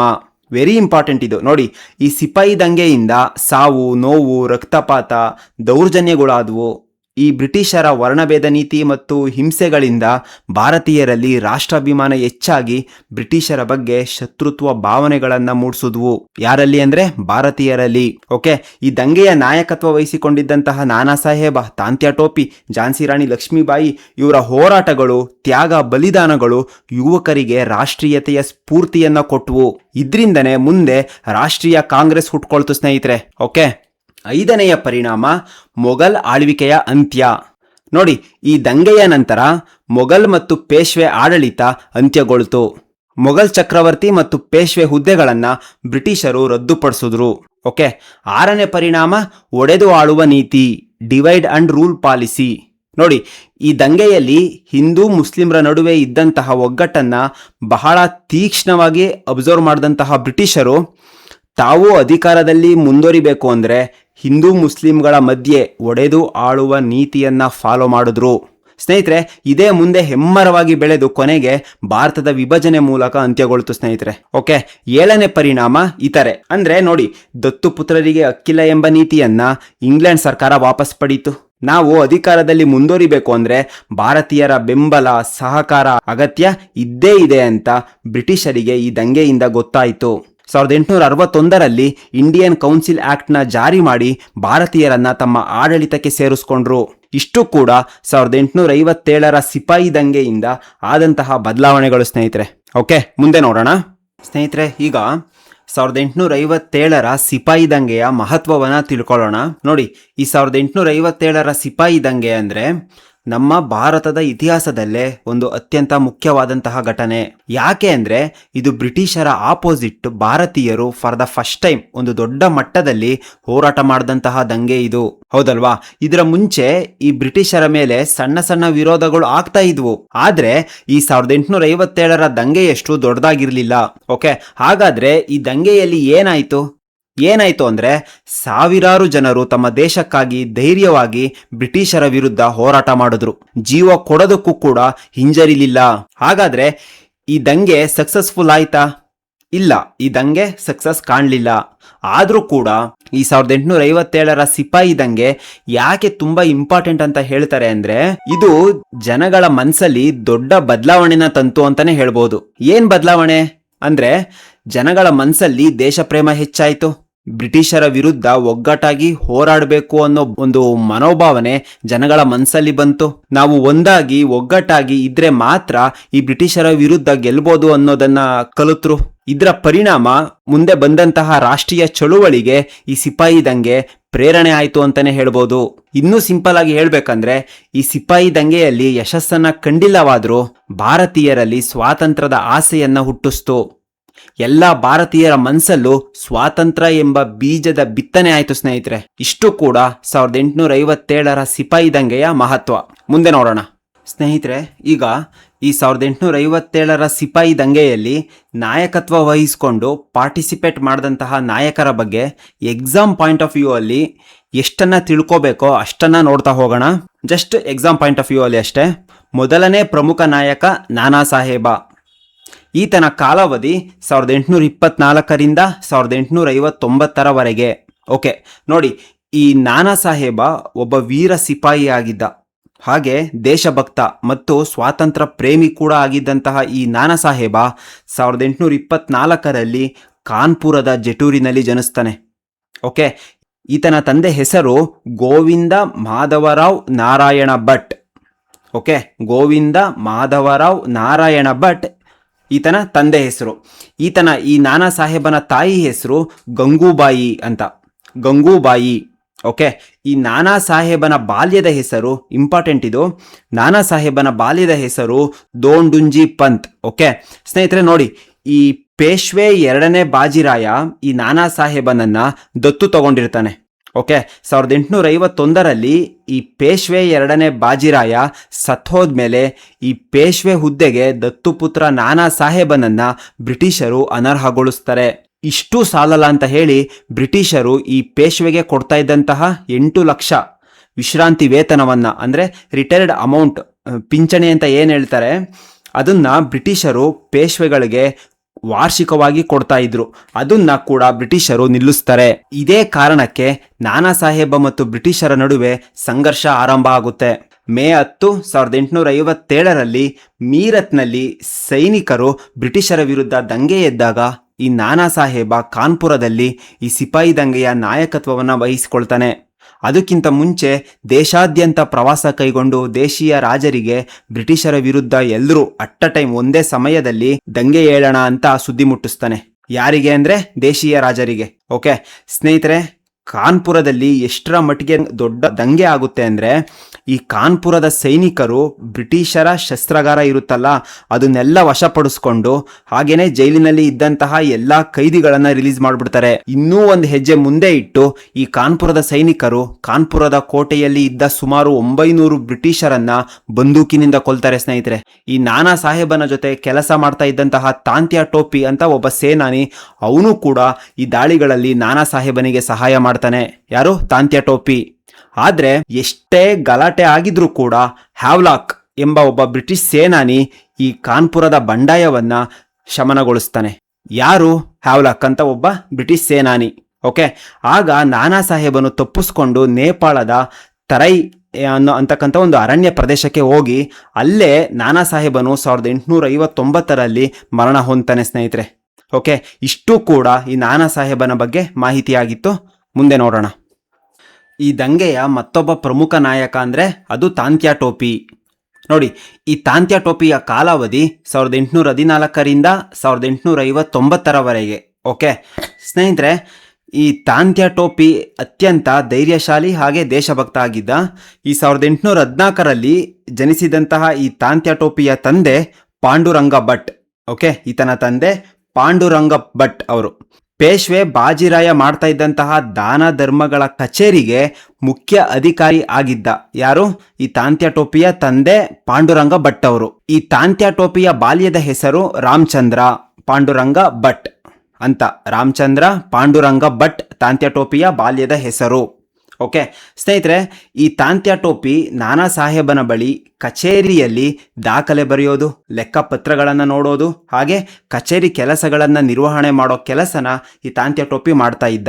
ಎಲ್ಲಿ ಅಂದರೆ ನಾನಾ ಸಾಹೇಬನ ಬಳಿ. ಓಕೆ, ಒಂದು ಪಾಯಿಂಟ್ ಆಫ್ ಟೈಮಲ್ಲಿ ಈ ಬ್ರಿಟಿಷರು ನಾನಾ ಸಾಹೇಬನಿಗೆ ಕೊಡ್ತಾ ಇದ್ದಂತಹ 8 ಲಕ್ಷ ವಾರ್ಷಿಕ ಪಿಂಚಣಿಯನ್ನು ನಿಲ್ಲಿಸ್ತಾರೆ. ಅದರಿಂದ ಕೋಪಗೊಂಡಂತಹ ಈ ತಾಂತ್ಯಾ ಟೋಪಿ ಬ್ರಿಟಿಷರ ವಿರುದ್ಧ ಕೈಯಲ್ಲಿ ಖಡ್ಗ ಹಿಡಿತಾನೆ. ನಾನಾ ಸಾಹೇಬನ ಬೆಂಬಲಿಗನಾಗಿ ನಿಂತು ಕಾನ್ಪುರದಲ್ಲಿ ನಡೀತಾ ಇದ್ದಂತಹ ದಂಗೆಯಲ್ಲಿ ಹೋರಾಡ್ತಾನೆ. ಯಾವಾಗ ಈ ದಂಗೆ ನಡೆಯೋ ಸಮಯದಲ್ಲಿ ಕಾನ್ಪುರ ಬ್ರಿಟಿಷ್ ಅಧಿಕಾರಿ ಹ್ಯಾವ್ಲಾಕ್ನ ವಶ ಆಗುತ್ತೋ ಆಗ ಝಾನ್ಸಿಗೆ ಹೋಗಿ ಅಲ್ಲಿ ಝಾನ್ಸಿ ರಾಣಿ ಲಕ್ಷ್ಮೀಬಾಯಿ ಜೊತೆಗೂಡಿ ಹೋರಾಟನ ಮುಂದುವರಿಸ್ತಾನೆ. ಓಕೆ, ಈ ತಾಂತ್ಯಾ ಟೋಪಿ ಮತ್ತೆ ಝಾನ್ಸಿ ರಾಣಿ ಲಕ್ಷ್ಮೀಬಾಯಿ ಇಬ್ರು ಸೇರಿ ಗ್ವಾಲಿಯರ್ ಕೋಟೆಯನ್ನ ಆಕ್ರಮಣ ಮಾಡಿ ಅಲ್ಲಿ ಇದ್ದಂತಹ ಖಜಾನೆಯನ್ನ ವಶಪಡಿಸ್ಕೊಳ್ತಾರೆ ಸ್ನೇಹಿತರೆ. ಆದ್ರೆ ಈ ಹೋರಾಟದ ಮಧ್ಯದಲ್ಲೇ ಝಾನ್ಸಿ ರಾಣಿ ಲಕ್ಷ್ಮೀಬಾಯಿ ಮರಣ ಹೊಂದ್ತಾಳೆ. ಆದ್ರೂ ಕೂಡ ಬ್ರಿಟಿಷರ ವಿರುದ್ಧ ತನ್ನ ಹೋರಾಟವನ್ನ ತಾಂತ್ಯಾ ಟೋಪಿ ಕಂಟಿನ್ಯೂ ಮಾಡ್ತಾನೆ. ಈತ ನಾಗ್ಪುರ, ಮಾಳ್ವಗಳ ಬೆಟ್ಟ ಗುಡ್ಡಗಳಲ್ಲಿ ಅಡಗಿಕೊಂಡು ಬ್ರಿಟಿಷರ ವಿರುದ್ಧ ಗೆರಿಲ್ಲಾ ಯುದ್ಧ ಕಾರ್ಯಾಚರಣೆ ಮಾಡ್ತಾನೆ ಸ್ನೇಹಿತರೆ. ಗೆರಿಲ್ಲಾ ಯುದ್ಧ ಕಾರ್ಯಾಚರಣೆ. ಏನಿದು ಗೆರಿಲ್ಲಾ ಯುದ್ಧ ಕಾರ್ಯಾಚರಣೆ ಅಂದ್ರೆ, ಶತ್ರುಗಳ ಮೇಲೆ ನೇರವಾಗಿ ದೊಡ್ಡ ದೊಡ್ಡ ಯುದ್ಧಗಳನ್ನ ಮಾಡೋದ್ ಬದಲು ಸಣ್ಣ ಸಣ್ಣ ಗುಂಪುಗಳಿಂದ ತಕ್ಷಣ ಹೋಗಿ ದಾಳಿ ಮಾಡಿ ಮತ್ತೆ ಬಂದು ಈ ಬೆಟ್ಟ ಗುಡ್ಡಗಳ ಮಧ್ಯೆ ಅಡಗಿ ಕೂತ್ಕೊಳ್ಳೋದು. ಓಕೆ, ಇದನ್ನ ಗೆರಿಲ್ಲಾ ಯುದ್ಧ ಅಂತ ಕರೀತಾರೆ. ಓಕೆ, ಈ ತಂತ್ರವನ್ನ ತಾಂತ್ಯಾ ಟೋಪಿ ಬ್ರಿಟಿಷರ ವಿರುದ್ಧ ಮಾಡ್ತಾ ಇದ್ದ. ಇದರಿಂದ ಈ ಬ್ರಿಟಿಷರಿಗೆ ತಾಂತ್ಯಾ ಟೋಪಿಯನ್ನ ಹಿಡಿಯೋದು ಕಷ್ಟದ ಕೆಲಸ ಆಗಿತ್ತು. ಆದ್ರೆ ಸ್ನೇಹಿತರೆ, ಈ ತಾಂತ್ಯಾ ಟೋಪಿಗೆ ಮಾನ್ಸಿಂಗ್ ಅಂತ ಒಬ್ಬ ಸ್ನೇಹಿತ ಇದ್ದ. ಯಾರು? ಮಾನ್ಸಿಂಗ್. ಈ ಮಾನ್ಸಿಂಗ್ ತಾಂತ್ಯಾ ಟೋಪಿಗೆ ವಿಶ್ವಾಸ ದ್ರೋಹ ಮಾಡಿಬಿಡ್ತಾನೆ. ಈ ಮಾನ್ಸಿಂಗ್ನ ಸಹಾಯದಿಂದ ಬ್ರಿಟಿಷರು ನಿದ್ರೆಯಲ್ಲಿ ಇದ್ದಂತಹ ತಾಂತ್ಯಾ ಟೋಪಿಯನ್ನ ಸೆರೆ ಹಿಡಿದು ವಿಚಾರಣೆ ಮಾಡಿ ಗಲ್ಲಿಗೇರಿಸ್ತಾರೆ ಸ್ನೇಹಿತರೆ. ನೇಣುಗಂಬಕ್ಕೆ ಏರಿಸಿದ್ರೂ ಕೂಡ ನಗ್ತಾನೆ ವೀರ ಮರಣನ ಹೊಂತಾನೆ ಈ ತಾಂತ್ಯಾ ಟೋಪಿ. ಸ್ನೇಹಿತರೆ, ಇಷ್ಟು ಕೂಡ ತಾಂತ್ಯಾ ಟೋಪಿಯ ಮಾಹಿತಿ ಆಗಿತ್ತು. ಮುಂದೆ ನೋಡೋಣ. ಝಾನ್ಸಿ ರಾಣಿ ಲಕ್ಷ್ಮೀಬಾಯಿ. ಈಕೆಯ ಕಾಲಾವಧಿ 1835ರಿಂದ 1858ರವರೆಗೆ. ನೋಡಿ, ಕೇವಲ 23 ವರ್ಷ ಮಾತ್ರ ಈಕೆಯ ಕಾಲಾವಧಿ. ಸ್ನೇಹಿತರೆ, ಝಾನ್ಸಿ ರಾಣಿ ಲಕ್ಷ್ಮೀಬಾಯಿಯನ್ನ ವೀರವನಿತೆ ಹಾಗೆ ಬ್ರಿಟಿಷರಿಗೆ ರಣಚಂಡಿ ಅಂತಾನೆ ಹೇಳ್ಬೋದು. 1857ರ ಸಿಪಾಯಿ ದಂಗೆಯಲ್ಲಿ ಮಹಿಳೆ ಆದ್ರೂ ಕೂಡ ಪುರುಷರಂತೆ ವೇಷ ಧರಿಸಿ ಖಡ್ಗ ಹಿಡಿದು ಕುದುರೆ ಏರಿ ಬ್ರಿಟಿಷರ ವಿರುದ್ಧ ಹೋರಾಡ್ತಾಳೆ. ಝಾನ್ಸಿ ರಾಣಿ ಲಕ್ಷ್ಮೀಬಾಯಿ 1835 ನವೆಂಬರ್ 11ರಂದು ಕಾಶಿಯಲ್ಲಿ ಜನಿಸ್ತಾಳೆ. ಈಕೆಯ ತಂದೆ ಮಾರೋಪಂತ್ ತಂಬೆ, ಈಕೆಯ ತಾಯಿ ಭಗೀರಥಿ ಬಾಯಿ. ಈ ಝಾನ್ಸಿ ರಾಣಿ ಲಕ್ಷ್ಮೀಬಾಯಿಯ ಮೊದಲ ಹೆಸರು ಮಣಿಕರ್ಣಿಕಾ. ಇಂಪಾರ್ಟೆಂಟ್, ಈ ಝಾನ್ಸಿ ರಾಣಿ ಲಕ್ಷ್ಮೀಬಾಯಿಯ ಮೊದಲ ಹೆಸರು ಮಣಿಕರ್ಣಿಕಾ. ಓಕೆ, ಚಿಕ್ಕ ವಯಸ್ಸಿನಿಂದಲೇ ಈ ನಾನಾ ಸಾಹೇಬನ ಜೊತೆ ಬೆಳೆದಂತ ಈ ಝಾನ್ಸಿ ರಾಣಿ ಲಕ್ಷ್ಮೀಬಾಯಿ ಕತ್ತಿವರಸೆ, ಕುದುರೆ ಸವಾರಿಯಲ್ಲಿ ಪರಿಣತಿ ಹೊಂದುತ್ತಾಳೆ. ಈಕೆಯ ತಂದೆ ತಾಯಿ ಈಕೆಯನ್ನ ಝಾನ್ಸಿಯ ರಾಜ ಆಗಿದ್ದಂತಹ ಗಂಗಾಧರ ರಾಯರಿಗೆ ಕೊಟ್ಟು ಮದುವೆ ಮಾಡ್ತಾರೆ. ಇವರಿಗೆ ಒಂದು ಗಂಡು ಮಗು ಕೂಡ ಆಗುತ್ತೆ. ಆದ್ರೆ ಆ ಮಗು ಹೆಚ್ಚು ಕಾಲ ಬದುಕೋದಿಲ್ಲ ಸ್ನೇಹಿತರೆ. ಅದೇ ರೀತಿ ಈಕೆಯ ಪತಿ ಗಂಗಾಧರ ರಾಯನು ಕೂಡ ಕಾಯಿಲೆಯ ಸಮಸ್ಯೆಯಿಂದ 1856ರಲ್ಲಿ ಸತ್ತೋಗ್ತಾನೆ. ಈಕೆಯ ಗಂಡ ಸತ್ತಾಗ ಲಕ್ಷ್ಮೀಬಾಯಿಗೆ ಕೇವಲ 18 ವರ್ಷ. ಆಗ ಲಕ್ಷ್ಮೀಬಾಯಿ ದಾಮೋದರ್ ರಾವ್ ಎಂಬ ಒಬ್ಬ ಬಾಲಕನನ್ನ ದತ್ತು ತಗೊಂಡು ಅವನ ಪ್ರತಿನಿಧಿಯಾಗಿ ಝಾನ್ಸಿಯಲ್ಲಿ ಲಕ್ಷ್ಮೀಬಾಯಿ ಆಡಳಿತ ನಡೆಸ್ತಾ ಇರ್ತಾಳೆ. ಆದರೆ ಬ್ರಿಟಿಷ್ನ ಗವರ್ನರ್ ಜನರಲ್ ಡಾಲೌಸಿ ದತ್ತುಪುತ್ರರಿಗೆ ರಾಜ್ಯಾಧಿಕಾರವಿಲ್ಲ ಅಂತ ಹೇಳಿ ಝಾನ್ಸಿಯನ್ನ ವಶಪಡಿಸ್ಕೊಳ್ತಾನೆ. ಅಷ್ಟೂ ಅಲ್ಲದೆ ಅವರಿಗೆ ಬರ್ತಾ ಇದ್ದಂತಹ 6,000 ಪಿಂಚಣಿ ದುಡ್ಡನ್ನು ಕೂಡ ನಿಲ್ಲಿಸ್ತಾನೆ. ಇದರಿಂದ ಕೋಪಗೊಂಡಂತಹ ಝಾನ್ಸಿ ರಾಣಿ ಲಕ್ಷ್ಮೀಬಾಯಿ ತನ್ನ ದತ್ತುಪುತ್ರ ದಾಮೋದರ್ ರಾವ್ನನ್ನ ಬೆನ್ನಿಗೆ ಕಟ್ಟಿಕೊಂಡು ಬ್ರಿಟಿಷರ ವಿರುದ್ಧ ಹೋರಾಟ ಮಾಡ್ತಾಳೆ. ಬ್ರಿಟಿಷ್ ಅಧಿಕಾರಿ ಹ್ಯೂರೋಜ್ ಝಾನ್ಸಿ ಮೇಲೆ ಪ್ರಬಲವಾಗಿ ದಾಳಿ ಮಾಡ್ತಾನೆ. ಆ ಹೋರಾಟದಲ್ಲಿ ವೈರಿಗಳ ಗುಂಡೇಟಿಗೆ ಬಲಿಯಾಗಿ ಝಾನ್ಸಿ ರಾಣಿ ಲಕ್ಷ್ಮೀಬಾಯಿ ವೀರ ಮರಣವನ್ನ ಹೊಂತಾಳೆ ಸ್ನೇಹಿತರೆ. ಈಕೆಯ ಹೋರಾಟದಿಂದ ಝಾನ್ಸಿ ರಾಣಿ ಲಕ್ಷ್ಮೀಬಾಯಿ ಭಾರತದ ಜೋನ್ ಆಫ್ ಆರ್ಕ್ ಅಂತ ಪ್ರಸಿದ್ಧಿಯನ್ನ ಪಡೆದಿದ್ದಾಳೆ. ಓಕೆ ಸ್ನೇಹಿತರೆ, ಈಕೆ ಬ್ರಿಟಿಷರ ವಿರುದ್ಧ ಯಾವ ಲೆವೆಲ್ಗೆ ಹೋರಾಟ ಮಾಡ್ತಾಳೆ ಅಂದ್ರೆ, ಬ್ರಿಟಿಷ್ ಅಧಿಕಾರಿ ಹ್ಯೂರೋಜ್ ಝಾನ್ಸಿ ರಾಣಿ ಲಕ್ಷ್ಮೀಬಾಯಿಯನ್ನ ಧೀರರಲ್ಲೆಲ್ಲ ಧೀರೋತ್ತಮಳು ಅಂತ ವರ್ಣಿಸ್ತಾನೆ. ಧೀರರಲ್ಲೆಲ್ಲ ಧೀರೋತ್ತಮಳು ಅಂತ ಹ್ಯೂರೋಜು ಝಾನ್ಸಿ ರಾಣಿ ಲಕ್ಷ್ಮೀಬಾಯಿಯನ್ನ ವರ್ಣಿಸ್ತಾನೆ ಸ್ನೇಹಿತರೆ. ಅಷ್ಟರ ಮಟ್ಟಿಗೆ ಈಕೆಯಲ್ಲಿ ದೇಶಭಕ್ತಿ ಇತ್ತು, ಧೈರ್ಯಶಾಲಿ ಆಗಿದ್ಲು. ಇಷ್ಟು ಕೂಡ ಝಾನ್ಸಿ ರಾಣಿ ಲಕ್ಷ್ಮೀಬಾಯಿಯ ಬಗ್ಗೆ ಮಾಹಿತಿ ಆಗಿತ್ತು. ಮುಂದೆ ನೋಡೋಣ. ಬಹದ್ದೂರ್ ಶಾ ಈತನ ಕಾಲಾವಧಿ 1795ರಿಂದ 1862ರವರೆಗೆ. ಸ್ನೇಹಿತರೆ, ಮೊಘಲ್ ಸಾಮ್ರಾಜ್ಯದ ಕಟ್ಟಕಡೆಯ ಚಕ್ರವರ್ತಿ ಬಹದ್ದೂರ್ ಶಾ. ಈತನಿಗೆ ಜಾಫರ್ ಅಂತ ಬಿರುದು ಇದ್ದಿದ್ರಿಂದ ಈತನನ್ನ ಬಹದ್ದೂರ್ ಶಾ ಜಾಫರ್ ಅಂತಲೂ ಕರಿತಾ ಇದ್ರು. ಓಕೆ, ಈತ 1837ರಲ್ಲಿ ಸಿಂಹಾಸನಕ್ಕೆ ಬರ್ತಾನೆ. ಅತ್ಯಂತ ದುರ್ಬಲ ಹಾಗೆ ಅಸಮರ್ಥ ರಾಜ ಈ ಬಹದ್ದೂರ್ ಶಾ ಜಾಫರ್ ಆಗಿರ್ತಾನೆ. ಮೀರತ್ನಲ್ಲಿ ಸಿಪಾಯಿಗಳು ಬ್ರಿಟಿಷರ ವಿರುದ್ಧ ದಂಗೆ ಎದ್ದು ದೆಹಲಿಯನ್ನ ಮುತ್ತಿಗೆ ಹಾಕಿ ಮೇ 11, 1857ರಂದು ಬಹದ್ದೂರ್ ಶಾನನ್ನ ಮೊಘಲ್ ಚಕ್ರವರ್ತಿ ಅಂತ ಘೋಷಣೆ ಮಾಡ್ತಾರೆ. ಈತ ಎಲ್ಲಾ ದೇಶೀಯ ರಾಜರುಗಳನ್ನ ಕೂಡಿ ಹಾಕಿ ಬ್ರಿಟಿಷರ ವಿರುದ್ಧ ಹೋರಾಡಲು ಒಂದು ಒಕ್ಕೂಟನ ಸ್ಥಾಪನೆ ಮಾಡ್ಕೊಳ್ಳಿ ಅಂತ ಮನವಿ ಮಾಡ್ಕೊಳ್ತಾನೆ. ಆದರೆ ಇದಕ್ಕೆ ಯಾರೂ ಒಪ್ಪೋದಿಲ್ಲ. ಈತ 1862ರಲ್ಲಿ ವಯೋಸಹಜ ಕಾಯಿಲೆಯಿಂದ ಮರಣ ಹೊಂತಾನೆ. ಸ್ನೇಹಿತರೆ, ಈ ಬಹದ್ದೂರ್ ಶಾ ಕಲೆ ಮತ್ತು ಸಾಹಿತ್ಯಗಳ ಪೋಷಕ ಆಗಿದ್ದ. ಸ್ವತಃ ಈತನೇ ಉರ್ದು ಮತ್ತು ಪರ್ಷಿಯನ್ ಭಾಷೆಯ ಕವಿ ಕೂಡ ಆಗಿದ್ದ. ಆದ್ರಿಂದ ಈತನಿಗೆ ಜಾಫರ್ ಅಂತ ಬಿರುದು ಕೂಡ ಬಂದಿತ್ತು. ಓಕೆ, ಇಷ್ಟು ಕೂಡ ಬಹದ್ದೂರ್ ಶಾ ಜಾಫರ್ನ ಮಾಹಿತಿ ಆಗಿತ್ತು ಸ್ನೇಹಿತರೆ. ಇಲ್ಲಿಗೆ ಈ 1857ರ ಭಾರತದ ಪ್ರಥಮ ಸ್ವಾತಂತ್ರ್ಯ ದಂಗೆ ಮುಗಿಯುತ್ತೆ. ತುಂಬ ಡೀಟೇಲ್ ಆಗಿ ಪ್ರತಿಯೊಂದು ಎಕ್ಸಾಮ್ಸ್ಗೆ ಸಹಾಯ ಆಗೋ ರೀತಿ ಎಕ್ಸ್ಪ್ಲೇನ್ ಮಾಡಿದ್ದೀನಿ. ಇಲ್ಲಿವರೆಗೂ ಈ ವಿಡಿಯೋ ನೋಡಿದಂತಹ ಪ್ರತಿಯೊಬ್ಬರಿಗೂ ಧನ್ಯವಾದ ಹೇಳ್ತಾ, ಈ ವಿಡಿಯೋ ಇಷ್ಟ ಆಗಿದ್ರೆ ನಿಮ್ಮ ಫ್ರೆಂಡ್ಸ್ಗಳಿಗೂ ಈ ವಿಡಿಯೋನ ಶೇರ್ ಮಾಡಿ ಅಂತ ಕೇಳ್ತಾ, ಮುಂದಿನ ವಿಡಿಯೋದಲ್ಲಿ ಮತ್ತೊಂದು ಇಂಪಾರ್ಟೆಂಟ್ ಟಾಪಿಕ್ ಜೊತೆ ಬರ್ತೀನಿ. ಅಲ್ಲಿವರೆಗೆ ಬಾಯ್, ಟೇಕ್ ಕೇರ್.